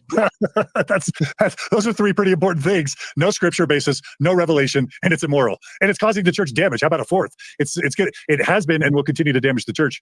Even after 78, it still damages the church. So I'm surprised that wasn't a fourth. It's destroying the church. I mean, I think that was in his feedback, right? Implicit, yeah. So, I mean, one can imagine why Elder Kimball wanted to protect these meeting minutes so badly, because it's really speaking the idea that the ban is propped up on a mound of sand. There's no foundation for any of this. And of course, when the meeting minutes leak later on in the early 1970s, these Benyon meeting minutes will leak. And Kimball is furious because he knows what it means. That if people read these meeting minutes, it's going to convince the saints that there's no doctrinal foundation for the ban. Yeah. So that's it. It's that at some point they commission this report and they find out there's no scriptural doctrinal foundation and it's harming the church and it's immoral. And they don't want that to get out because it's embarrassing. It could undermine people's confidence in prophetic authority and in the truthfulness of the church, right? That's part of it. And I think another part of the story is, so this was in May of 1954, just to give a little context.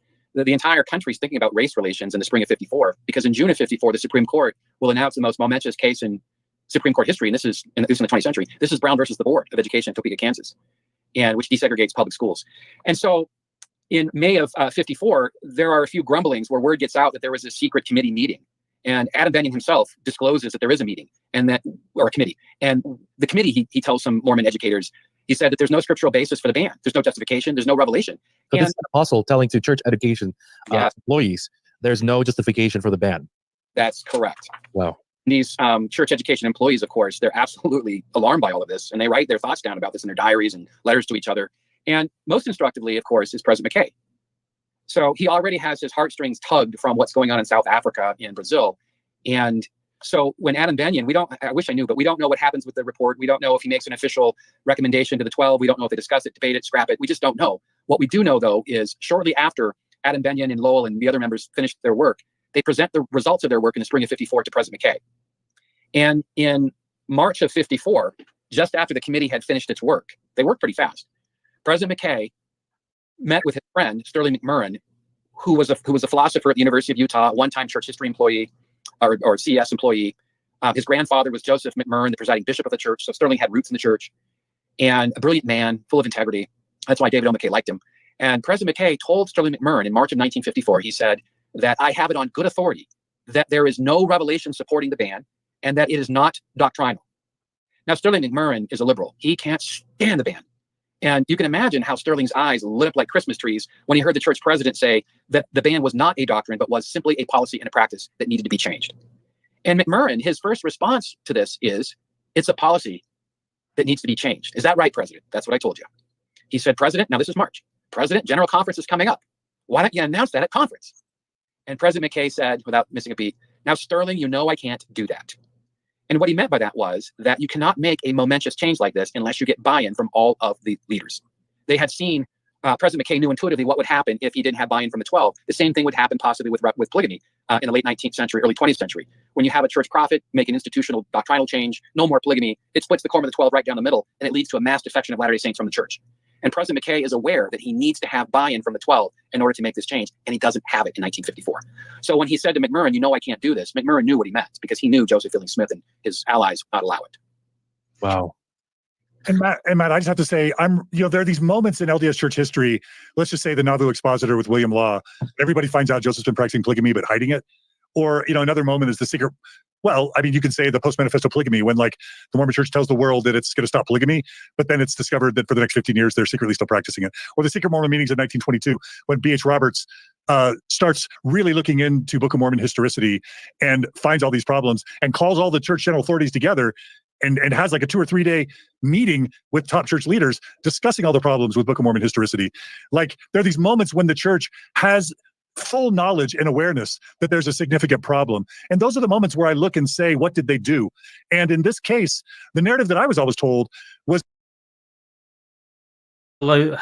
yo, how's it going? Welcome to the Mormon News Roundup. What do you want to talk about? Oh, hey, I was just listening for a while, and we'll see where it goes. Well, you don't want to talk to me? You'd rather watch the show? I'll just see where this goes, and then I might have some discussion, for sure. Sounds good.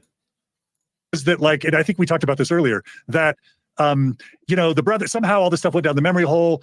The brethren, they were busy with their callings, and they didn't know about Elijah Abel, and they didn't know about, the stuff not being doctrinal or scriptural, and they didn't know about all the problems. But it wasn't until the 70s when Kimball, started, trying to baptize in Brazil. Oh, some problems are coming up. What do we do? Or Lester Bush comes out with his dialogue article in 1973. It's like, oh, we didn't know that Elijah Abel had the priesthood. How do we deal with it? That was always the narrative that I was told as a Mormon progressive, right? As a dialogue reading, Sunstone reading, liberal Mormon. What I was never told was that back in the late 40s and 50s, they knew all of this stuff back.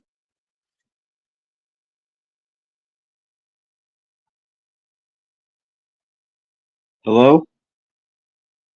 I can't hear you right now. If Dives is talking to me, you're on mute. Yeah, Dr. Spider, what Mormon item do you want to talk about? What was that? I can't hear you. Could you repeat that again? This is Real Talk Mormonism. You're on live here. We talk about live calls and conversations about the Church of Jesus Christ of Latter-day Saints. What Mormon item do you want to talk about? Well, I love the Church of Latter-day Saints and the Mormons. And the Mormons actually keep showing up in my house. Damn, because yes, and the Church of Latter-day Saints, they keep showing up at my door. They're angry. They keep asking me questions after I was the missionaries are angry at your door? Yes, I was trying to believe in Jesus, and they were like, that's not good enough. And so that's why I was calling you. That's what they're going to tell you. That's for sure. Jesus is not enough. According to church teachings, you got to have more. So that's why I was calling you, and I was like, what do I do about this? So should I shoot him or? Absolutely not. No, you should be very kind to the missionaries. Even if you disagree with them, you absolutely should not shoot them. I was a missionary, and a couple of people pulled guns on me, which I did not appreciate. We should take very good care of the missionaries, even if you have strong disagreements with them. What if they hate Trump? Well, can I shoot him? That's no excuse for any violence on anybody, whether their beliefs, there's no call for violence against somebody because of their theological beliefs. That's harmful. Well, why are they trying to shoot Trump and shit? Because they should not be doing that, because that's my buddy. And I got my Trump hat in the mail. I see absolutely no evidence that Mormon missionaries were involved with the Trump assassination whatsoever. That's a claim that I have not seen any valid reporting on. The person who did try to assassinate Trump was not a Latter-day Saint, to my knowledge. You know what he was? I don't know, but I'll tell you what he was. What was he? He was a person that was not putting America first. He was worshiping some god that he thought that he knew, and he was not worshiping America. he was not saying that he's just an American, and I feel like that's the what person who tried to we've gotten assassinate away Trump from. has absolutely nothing to do with Mormonism. The assassination attempt of President Trump has nothing whatsoever to do with Mormonism at all. Period. End of story. Well, I'm just saying that all religions in America have been distracting themselves from worshiping America, and America needs us right now All religions more than anything. all religions are distracting us from worshiping America. That's what you're saying? Yes, the place that we were born from. Yeah, I don't think we should be worshiping America. I mean, I don't see any value whatsoever in worshiping the Are you in concept of America? What I see value in is respecting America and our cultural traditions. I'm a veteran of the armed forces, and I think that we should have respect for our heritage and our mission. Worshiping America, I see Do no you value live in whatsoever America? worshiping. Yeah, I'm a citizen of this country. I live right outside of Washington, D.C., as a matter of fact.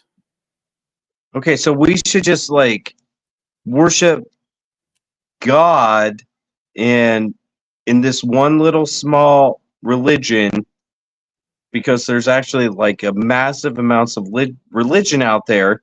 We should just distract ourselves with our little small religion and not take care of our country where we were born, our house that we lived at. We should not worship the land America from where we were born as human beings in Like I said, the there's no vision point of in God. worshiping is paying obeisance towards something. What we should do is respect our country, respect our heritage, and respect one another. I see no value in No, we should performing worship our country. Defining the word worship here is a feeling of reverence or adoration for a deity. The United States of America is not a deity. There's no evidence to suggest that America is divine or has supernatural abilities. Your term here of the word worship here is misused. Yes, I do. A reverence to show reveration. Yes, I do. The other definition of worship here is to show adoration for a deity or honor with religious rites. I see no value whatsoever in pretending that America is a deity. America is a great country. It's the best nation on the world. There's no reason to God worship it. It's not a deity. blessed America. God blessed America. It's a deity. How do you know that? How do you know that God blessed anything whatsoever? How do we know that God blessed America? How do we know that? Because it's in a song, and that's what we kind of sing. Just because things are in a song doesn't mean that it's true. There's no reason to believe that is true. Row, row, row, your boat is in a song. That doesn't mean that America was founded in a rowboat. I mean, there's no reason to believe that God founded anything. So we should just like evidence? not. Hey, Dr. Spider, I'm still going. You can see my mouth moving. Sorry. Right? Yeah. So do you have a good reason to think that God has blessed America? And what God are we talking about? How do we know that God has blessed anything? Well, you were born here, right? Sure. Yeah. Well, God bless America. That's not a sound argument. That's just because you say that it happened. You have to provide evidence for that. People in Japan would say God has blessed Japan because I was born in Japan. You don't just make assertions. You have to back them up. If you have no evidence to back up your beliefs, then they're just speculations. I'm not interested in somebody's random speculations. If you can back up what you're saying, great. Let's talk about it. But so far, what you said is that we should worship America. America is not a deity. America is not supernatural. America has no maximally power. America is not omnipotent. I don't understand what the word worship is. I understand reverence. And then you said that God has blessed America, but you decided to provide no evidence for that. It's just a random speculation in your mind that you cannot demonstrate. Until you can demonstrate things, there's no reason to have a discussion. Keep talking? Things. Yeah, because it's my show. As soon as I'm done, I'll let you know. I know. Yeah.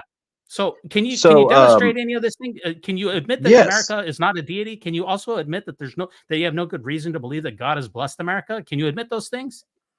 Well, listen, over in Japan, okay, they're not a Christian society or a Mormon society or anything like that. Are you really going to be this extremely selfish to say that that they are going to go to hell? That entire country, just one. I said nothing about heaven, hell. What are you talking about? You're putting words in my mouth for absolutely no reason. I've not said that anyone's gone to hell. So you've admitted here, I've asked you several times here to demonstrate that God has blessed America. You can't do it. So I guess you're going to. Oh yeah, I would do that. You've also just said that that we should worship America, but that's to provide reverence or adoration to a deity. And America, you provided no evidence that America is a deity. So everything that you said and come on so far is totally bogus.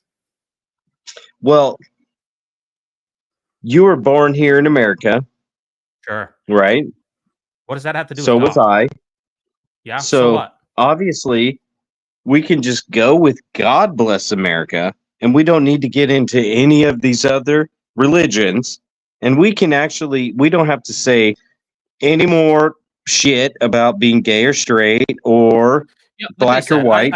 I don't understand how you keep saying I'm that just God an has blessed America. American. I've said that I'm ready for you to provide evidence that God has blessed America. You can't do so.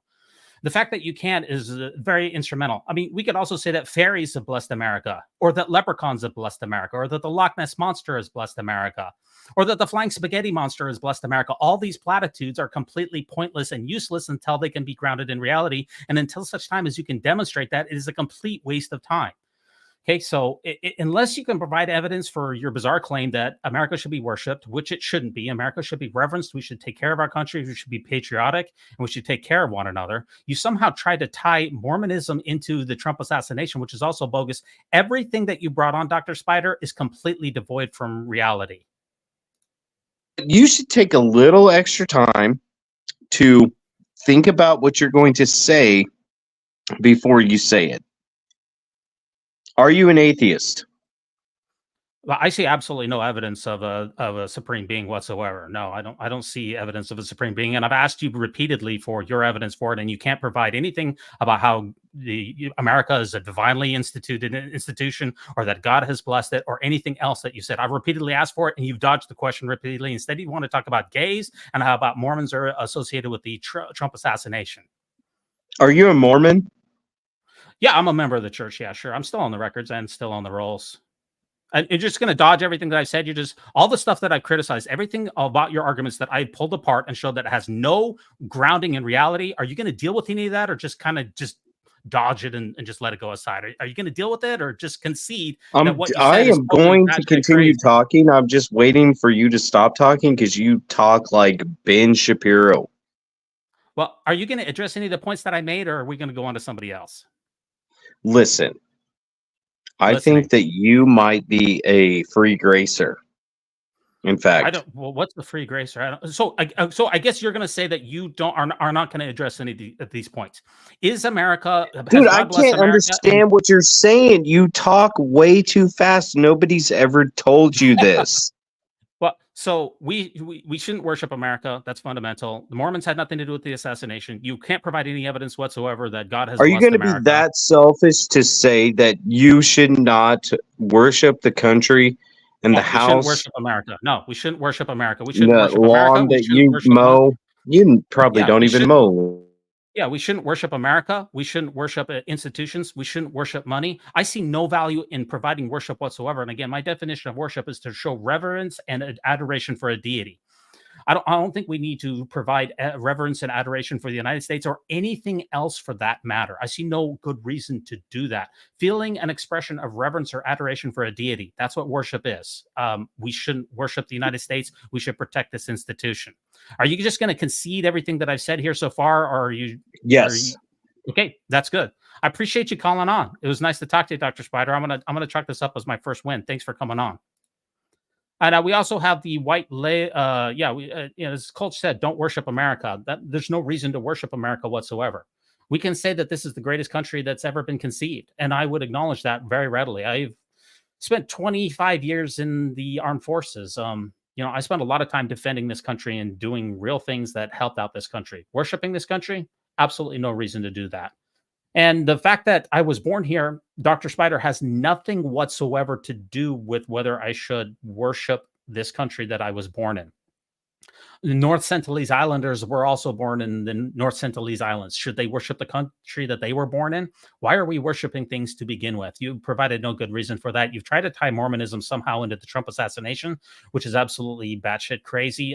There's no reason to believe that those two things are connected. You've also said that God has blessed America. And after I repeatedly asked you for evidence for that claim, you simply cannot do so. You live in a delusional atmosphere. You live in a delusional mindset in which nothing is grounded in reality. Nothing from the assassination to what we should do with our lives to, all your things are just, you can't demonstrate any of that. So, and as Queen Bee said, we don't need to worship anything. There's no value in worship whatsoever for anyone or for anything. I'm ready to have my mind changed on that. We got the next caller on here. I'm a Shark. Hey, Shark, welcome to the Mormon New. Welcome to Real Talk Mormonism. I'm your host, Steve A's. What LDS item do you want to talk about today, Shark?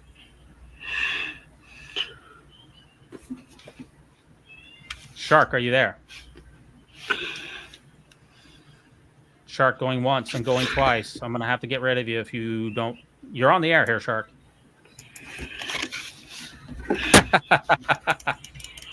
Can you hear me, Shark? Yes. Well, that is very soft. What Mormon-related item do you want to talk about here? E. Well, I'm going to have to let you go, Shark. Well, actually, Shark let himself go. If there's no other takers, I'm willing to handle all people here. It's always amusing to go back. I guess I only got one real caller there. That's amusing here.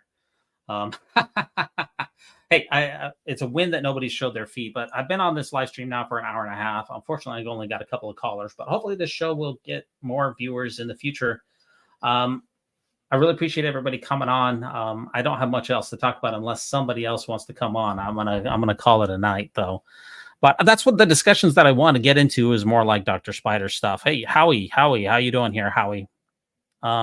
You're on Real Talk Mormonism 4. What LDS item do you want to talk about here, Howie? You got to unmute yourself here, my friend.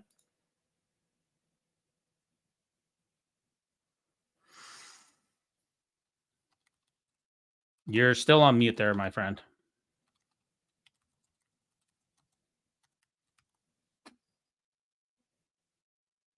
Oh, Howie came and Howie went. I'll wait another minute or two. Eventually I'd hope to get enough people that Big Chris is on the line. Big Chris, how you doing? What LDS item do you want to talk about? You're on Real Talk Mormonism. Can you hear me? Yeah, you're on Real Talk Mormonism, where we talk all things LDS. What's on your mind? I just got back from watching the All-Star game. I was thinking, I was wondering, like, what, I've been watching these podcasts for a few years now. It's just kind of getting old. I was wondering what kind of ideas you got cooking. You've been watching a lot of Mormon podcasting? Is that what you've been watching? Yeah, man. I started with, like Mormon stories and stuff, traditional stuff. And then Bill Reel and RFM, those guys are great. But it seems like lately it's just kind of been, I get it, temples, lots of temples. That's rough. They're going to build them, get over it. You know what I mean? So you don't have any problems with people constructing these temples, even if they're not according to code and if they make everybody mad. You have no issues with it. I mean, what is it? The golden rule? Who has the gold makes the rules.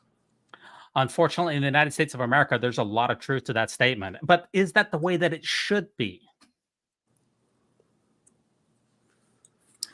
No, I guess not. But I mean, I don't know. There's only so many times you can say that sucks, and there's only so many times you can say there's only so many times you can say the church isn't true. I guess. No, man. No, I'm serious. Real talk. No, I'm serious too. I'm serious. I like where you're coming from. I think you got a lot of good things to say. So if what I'm hearing from you, Big Chris, is that it's just kind of a waste of time because, the church is such a Goliath, and why bother to try to criticize it or try to oppose it? Is that what you're saying? Well, hear me out. Like I said, I think, once COVID happened and we all got to take a break from church, and it was really nice. I still joke with my brother who goes, I tell him, how nice was it, growing up when we had state conference or general conference, we didn't have to go. How sweet was that Sunday? And he's like, that was pretty freaking sweet. And I say, Well, that's my life now every weekend. You know what I mean? So that's kind of there's my faith crisis or transition in a nutshell. And then just finding out all this crazy stuff, that's just icing on the cake to me. That just makes it so I can sleep at night knowing that go on. So it sounds to me like you were a faithful member of the church, and then COVID hit. You found out that you had a lot of extra time on your hand. You realized that your life wasn't diminished, your outcomes weren't diminished by not going to church, and that you kind of carried that over. Is that what I'm hearing? You got it, solid gold. But you know what, brother? We don't need to talk about me. I'm one of gazillions. I'm just wondering what will keep me tuning in.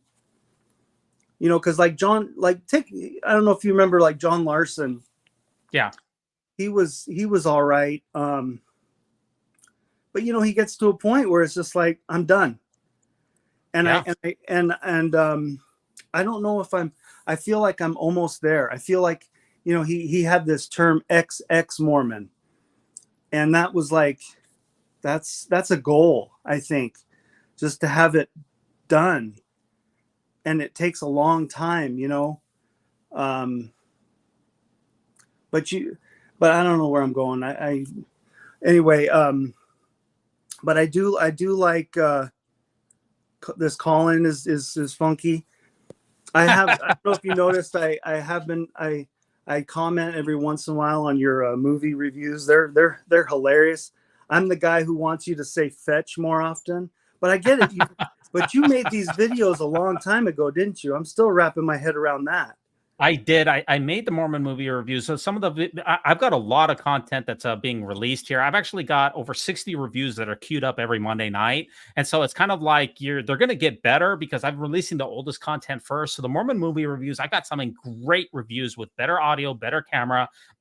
Unfortunately, the same quality of host, but they're definitely going to get better. There's no question about that. But what you said, John Larson, by the way, I had him on the Mormon News Roundup, and I had him for the very last episode that he ever did in Mormonism. It was so hard to get him on because he retired out of Mormonism, and basically his new channel now doesn't really have anything to do with the church whatsoever, and he's basically graduated out of it. And it sounds like for you that is kind of a goal, is to kind of leave it all behind. Is that what I'm hearing? Personally, but I do think what you guys do is amazing. It's a lot of I think people need it.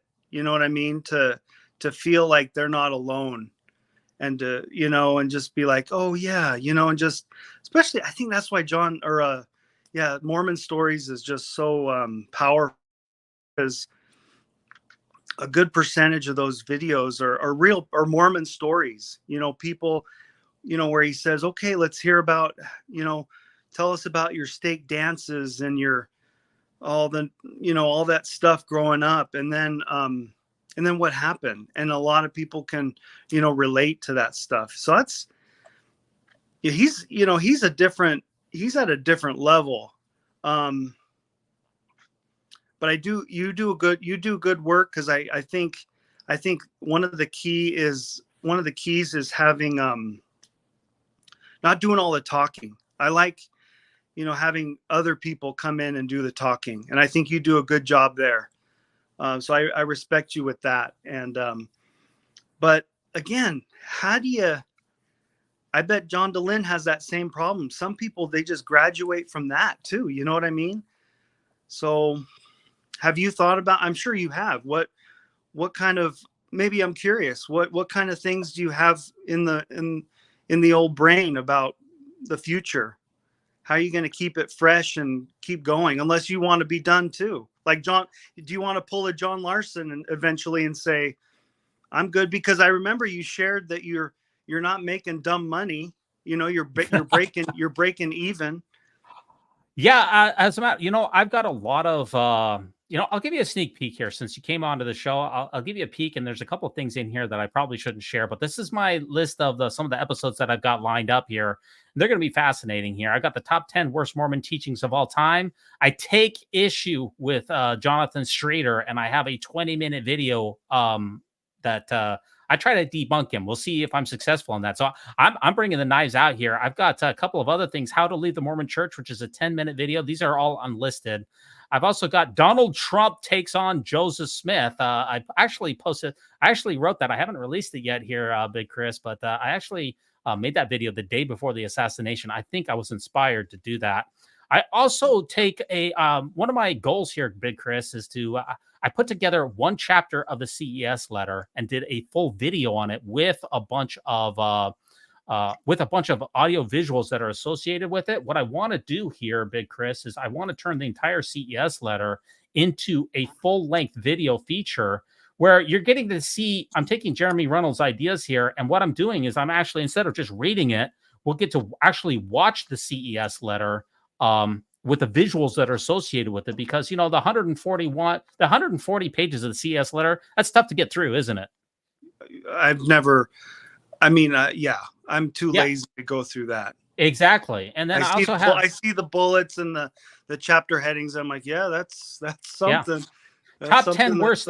These are other videos that I got linked out here. Top 10 worst Mormon films of all time, the ultimate guide to LDS news shows, the top 5 most viral Mormon news moments, top 10 most viewed shorts of all time, my final sacrament meeting talk, the salacious excommunication of the Mormon mistress, and a bunch of other things. I've got so much new content around here that is not tried and true, Big Chris. All of this stuff that I'm doing is off the beaten path. I think it's new, and I think it's going to be fresh. And my editing skills, thanks to people like Culch who've helped it out, my editing skills are becoming absolutely top tier. So I'm trying to give you entertaining content. Now, whether I'm able to, so I don't know. I think I think you're scratching me where I itch, buddy. You can't go wrong. You can't go wrong with the top 10. And that's digging back to John Larson. Mormon Discussions. Those were good times. Is that what it was called? Mormon Discussions? Mormon Expressions. John Larson Even did better. Mormon Expressions. You're right. But yeah, he had like the top 5 dumbest things in the Doctrine and Covenants or something. And there's right. Yeah.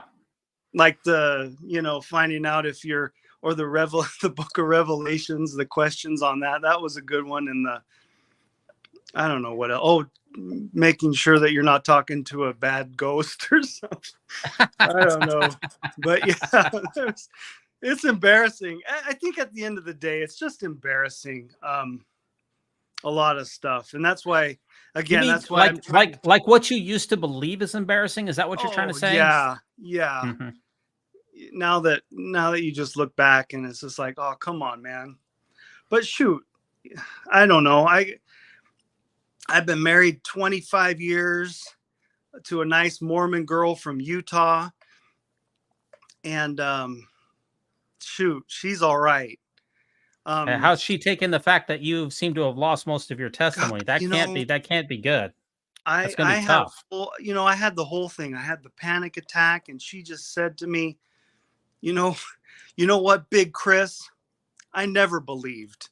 And that was the sexiest thing that I've ever heard in my life. And it just, maybe sexy isn't the right thing to say, but it was just weight off my shoulders. Cause you hear those horror stories of, couples splitting up, and shoot, yeah, it makes sense. Right. But why are we talking about me again? Anyway, no, man, I'm fine. We're good.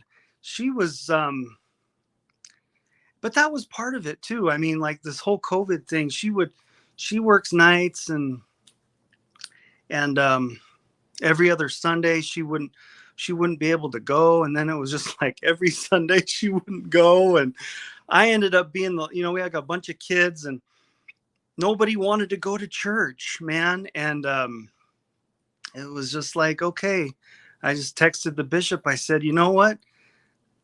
I'm done. I felt that took a lot of courage, Wow. You texted your bishop that you're done. And what happened with that? What did the bishop text back? Well, I was a Sunday school teacher for a long time, all my kids. And I think we were teaching like the Doctrine and Covenants or something. And I don't know if it's the same way, but not back then, shoot, it was only a couple years ago. It it wasn't like the old days where you were spoon fed your lessons. It was just kind of like, dude, here's the chapter. You know, this is what, and but once you read the Doctrine and Covenants, man, it is so dumb.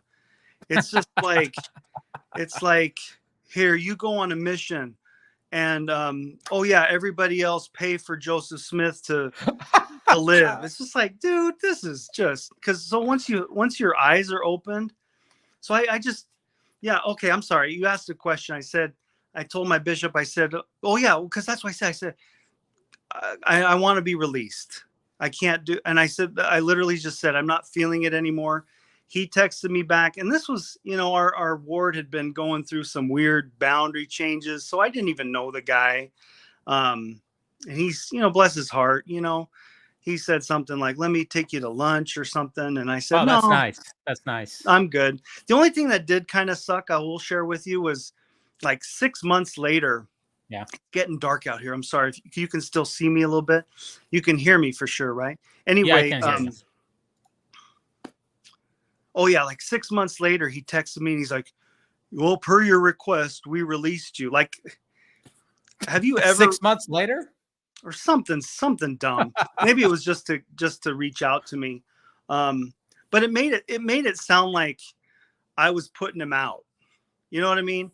And I'm sure you seem like you've got history with the church, and whenever you got released from the call, from a call, what happened? What did that conversation entail? Well, what do you want to do next? Why do you want to get released? That kind of thing, I guess. Wrong answer. Do better. Oh. I'm just kidding. But no, it's thanks. Thanks for helping. Yeah. Oh, yeah. Thanks. Yeah. Thanks. You get a right. sustaining vote in church, sustaining vote. Thanks a lot. That kind of thing. Try easier. Try easier. Yeah, you're right. I didn't even get a thank you. And I had been in that position for years. And it just kind of rubbed me the wrong way. And, oh yeah. But you know, we didn't really fit in the stereotypical niche of our ward, and that made it all the more easy. You know what I mean? You know, both of us work full time, and you know, we're not the whoever said, you know, moms need to be at home and the kids need to come home and smell cookies, bacon, you know, when they get home. You know what I'm talking about. That's all. Yeah, Benson and Kimball's teachings in particular. Yeah, shame on those clowns, man. Those guys are living in the 20s and stuff. You know, we've got microwaves and, you know, we got all kinds of stuff. Anyway. Let me ask you, how has your life changed now that you've stepped back from the church? It's been a couple of years now. What's different about your life? It's just easier now. Yeah. There's just less stress and just one less thing to worry about, you know? And I think like my oldest started high school, like right when COVID was going on, or he started seminary, let's say that. So seminary was like all online and he would just sleep through it. And I was just like, this is so dumb. Because we know we're in Southern California. And they're not going to seminary on fifth period or whatever nonsense they got going. Don't let my wife hear me say that, but anyway, watch your language there, Big Chris. Yeah. Anyway, what was I saying? Oh yeah. So I saw this interaction and I thought to myself, Big Chris, what did you get out of seminary? You know, going 2 years or 4 years, or you know, going at 6 a.m. I got absolutely nothing out of seminary. So I just told my oldest, you know what? You don't have to do seminary. And I think that was the first step in kind of the rebellion, and nobody really pushed back. I think that's kind of the culture now is, I don't know. It's not you don't feel it's not as guilty as it was. You know what I'm screaming? Yeah. Well, there's a lot of people are leaving religion. The stigma of not being part of a religion has definitely lessened, especially in godless atheist California. There's no doubt about that. How's your ward treated you now that you have stepped back from the church? How have they treated your family, your kids? What has there been any difference? Or you're still meeting those people in town. You see them in the grocery store. Rarely ever. Again, this is California. It's not Utah or Arizona or wherever there's too many Mormons. It's not an issue. Too many Mormons. You can never have too many Mormons. You know what I'm talking about, where everybody on your street is in the ward. It's different. I do one last thing before we wrap up. I want to come back to what you said about temples.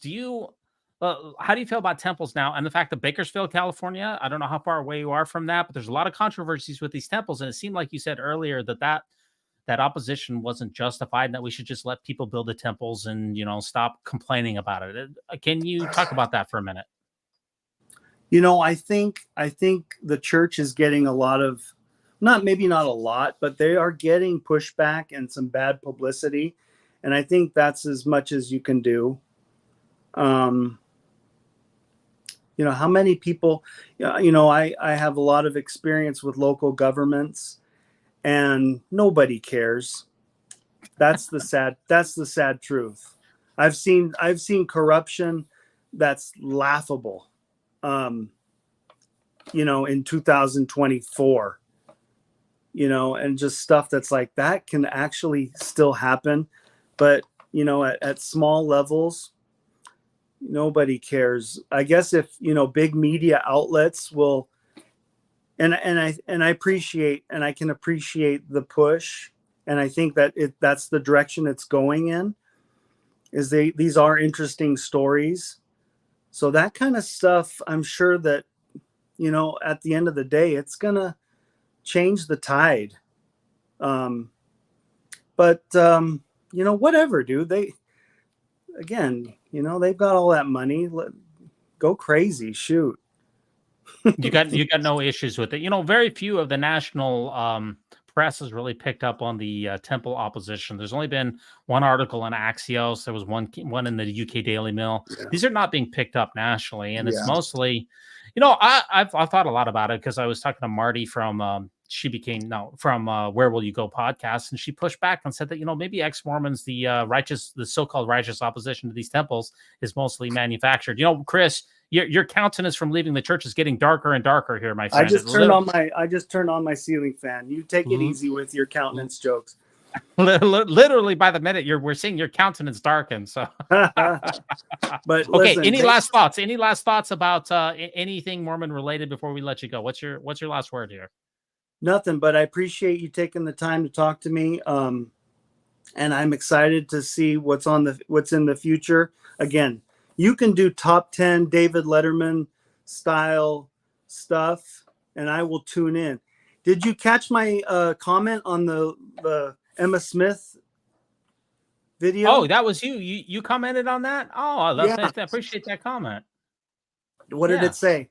It said she did a lot more things besides what the video. They didn't show everything because she had to have the tobacco, clean up the tobacco, and clean up everybody's messes. Yeah, I watched all the comments. Yeah, I wasn't. And then I said, "Silly checking humans, my integrity. Silly humans. That's for sick cattle." Man, I can't wait to watch this tomorrow at work. I wonder what I look and sound like on video. Big Chris, you look great. You look great. You sound great. I don't know about your smell, but I appreciate you coming on to Real Talk Mormonism. You can come back anytime, okay? Good luck out there in California. Hey, thanks a lot, brother. You keep doing it. How do I get out of this? Just leave. Right here. Okay, well, Big Chris, he's gone. We're getting a couple of calls in here. Anybody else wants to stop by? This is your chance to stump the chump, or your chance to stick it to the host. I am willing to take any and all callers so long as it is a Mormon-related discussion. I will continue to hang out for a little bit. I don't know. Maybe we can continue on until we get somebody else. Let's continue this train going here. And then what did they do when they knew? My backup default position is actually watch this episode. I've been wanting to watch this for a long time. I have a feeling that Mormon Stories is going to copyright strike this live stream, but it's all good. Then that it was a problem. And what I'm hearing you say is what they did was they said, we can't tell anybody, hide the report, keep it secret, because it'll hurt the church. It'll hurt the church, its tithing, its membership, its reputation.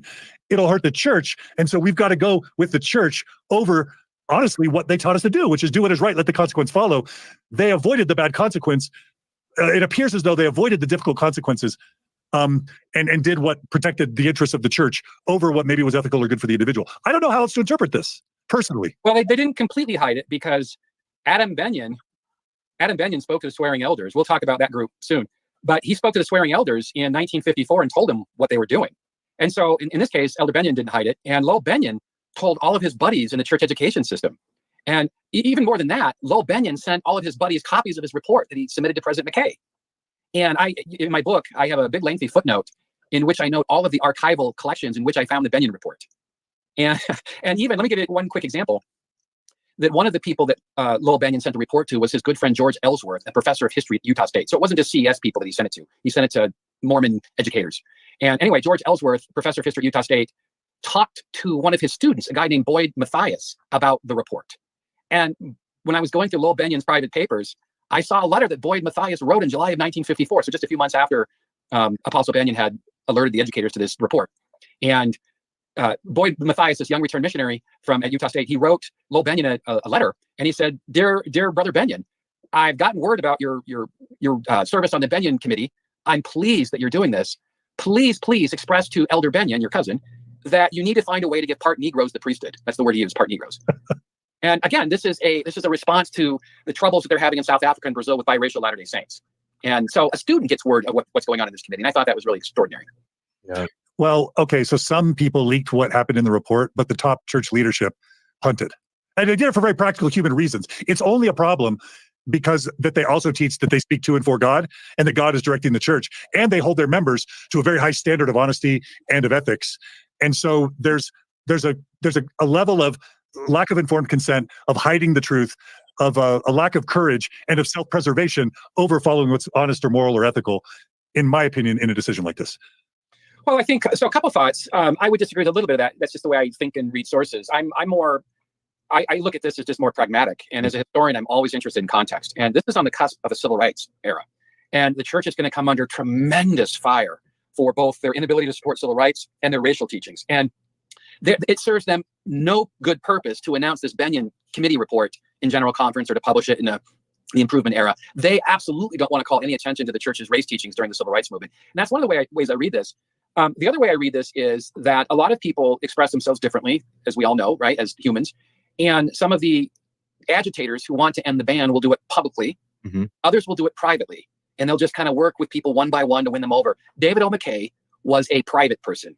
He knew that if the ban were to end, that they would have to, work one by one with various apostles. And he was absolutely skeptical, and he was justified, that he would never be able to win over Joseph Fielding Smith. And so David O. McKay was not a contentious person. He was not one to go into Fielding Smith's office and lay down the gauntlet, and I'm the prophet and you're not, and this is what we're going to do. That was not his modus operandi.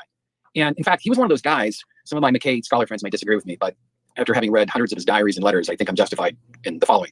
He was one of those guys that wanted to bury his head in the sand, didn't want to deal with controversy. And so McMurrin, though, when he confided to McMurrin that this was a policy and a doctrine, McMurrin now has a secret, that the highest governing officer in the church has just confided in private that this has no doctrinal support, it's merely a policy. And the logical implication of that is pretty clear, right? If it's a policy, then it can be ended by executive decree. You don't need a revelation. You don't need the unanimity of the quorum to get rid of a silly policy.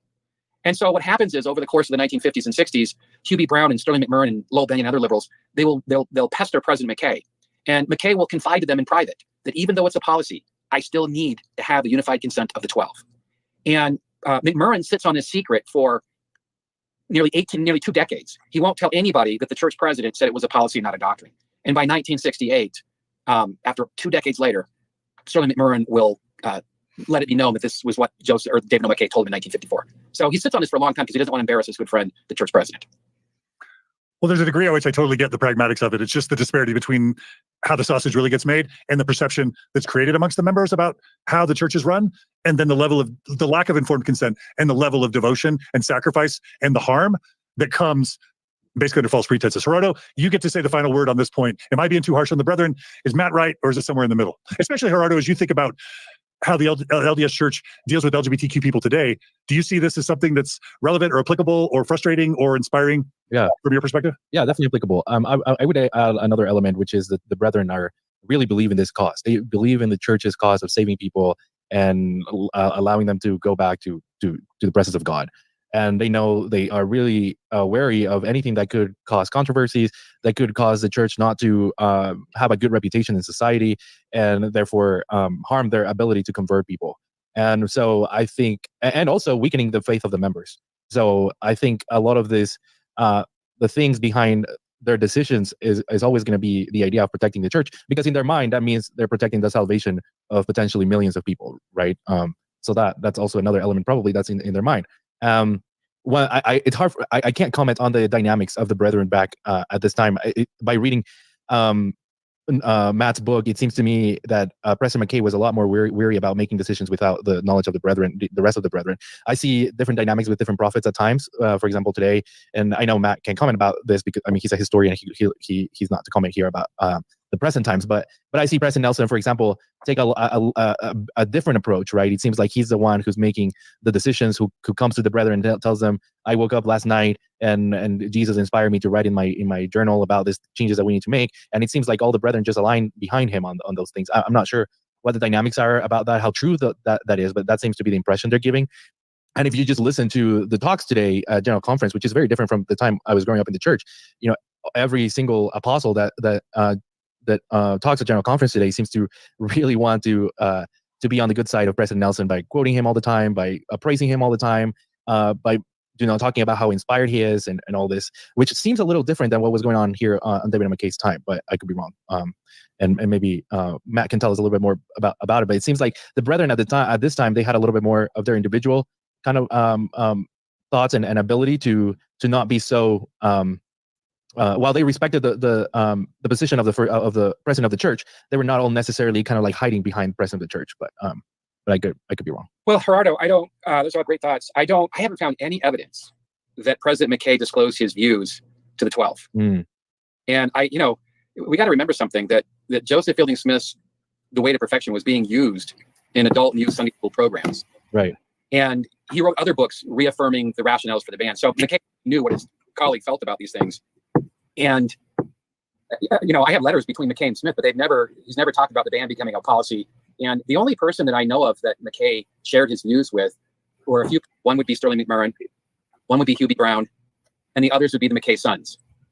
And I think McKay didn't share his ideas with the 12 because he knew they weren't popular. Mm. Yeah. Yep. Yeah. So he was a little bit more careful, right, of bringing up, like you said earlier, anything that could be controversial, or anything that could be that could cause any kind of confrontation. It's true. He was not a confrontational kind of guy. And the sons had said something differently. Sterling McMurrin and both the McKay boys, all three of them said the same thing, which was David O. McKay would have lifted the ban in spring of 1954 if he could have. Mm. If he could have. But he just didn't have the support. And just to give listeners a juxtaposition here, that Spencer W. Kimball in the 1970s is faced with the same things. He's got numerous holdouts within the 12. And obviously, he's able to do what David O. McKay couldn't do. But to be fair to Kimball, or I should say to be fair to McKay, that McKay would have had the difficult task of ending the ban during the Civil Rights Movement. Kimball didn't have that challenge. Yeah. It's true. Maybe something that we can talk about, Matt, if that's all right, is the Wilkinson report. There seems to be like a report made by Wilkinson to the first presidency about a number of about the teachers in. Sorry, go ahead, John. Well, we could do that next time. I know we're kind of up on 2 hours, so if there's enough there, it's probably something worth punting on. But it could be a teaser for next time too. So however you want to answer that, Matt, I just want to be respectful to your time. Yeah, for sure. Yeah, maybe we can talk about this next time. The teaser would be that during the 1950s, there's a growing chorus of LDS intellectuals who both, if they work for the church and they work outside of the church, and they are making their voices known, sometimes publicly, mostly in private. And it gets back to Ernest Wilkinson, the BYU president, who's also the chancellor of the church education system, so he wears two hats. And it gets back to him that a number of our teachers within the system, he says, oppose our doctrine on the Negro. And obviously this presents a huge problem for the church, because these are people, most of these people work for the church, they teach LDS youth, but yet they don't sustain a major doctrine of the church. And I mean, one can't imagine today that a number of CES and BYU religion faculty oppose a major doctrine of the church. They wouldn't be employed very long. Mm-hmm. But that's what's going on in the 50s, and Ernest Wilkinson is absolutely startled by it. Well, that's a good teaser for next time, and we're going to be what What's your sense of what comes next in the book, just to give people a teaser of what comes next besides the descent, Matt? So we ended today with the Benyon Report in the spring of 1954.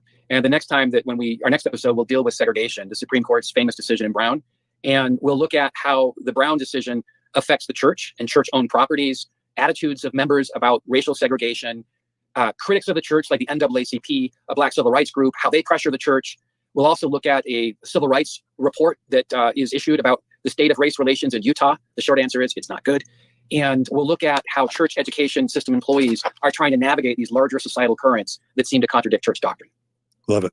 Nate, we're glad you were able to jump back on. We want to give you a chance to give any final thoughts or impressions you had from reading this chapter. And then, of course, we hope to have you on again in future episodes. But any final impressions, summative thoughts, or feelings you wanted to express after reading Matt's chapter? Yeah, just after reading the chapter, I really appreciated all of the information that was in the book, the sources that it came from, and also I appreciated that it kind of showed a different side of the church administration. You know, a lot of times we hear the horror stories, but we don't necessarily get like the full context behind it. And so I feel like the chapter that I read does a really good job of humanizing, the mission presidents, general authorities who were involved in this process, and then kind of like showing the process behind their decision making. That doesn't excuse it; it's still wrong, but I appreciate the efforts put in there to humanize the people involved in these stories. Brilliant.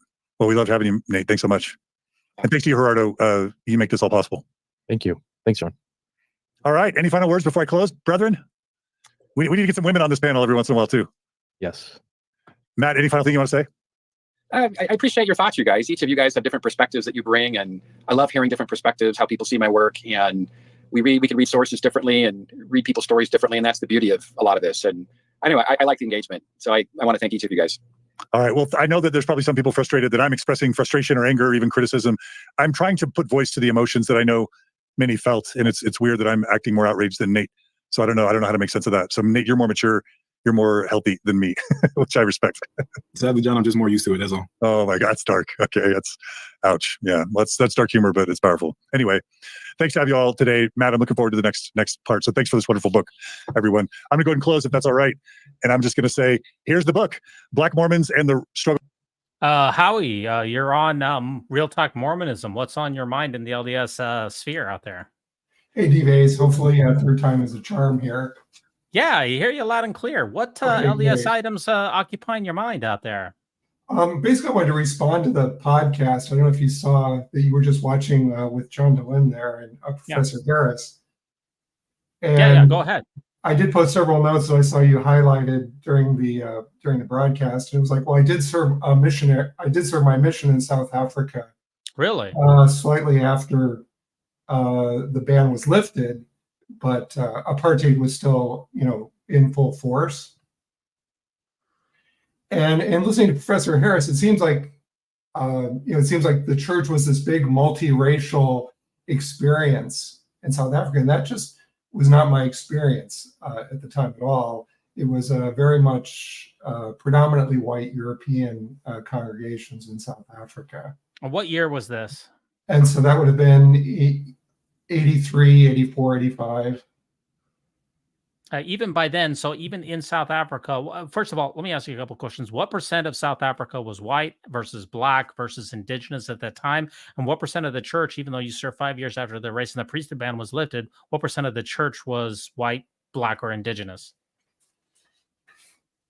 I would say just my experience, and I served throughout Southern Africa at that time. It was 9 countries were the Southern Africa mission. Oh.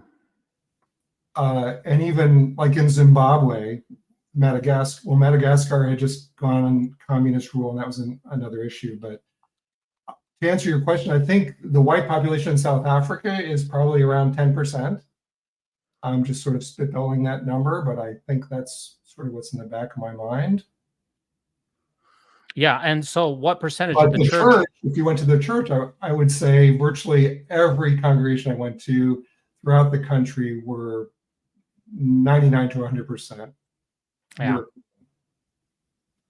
Yeah.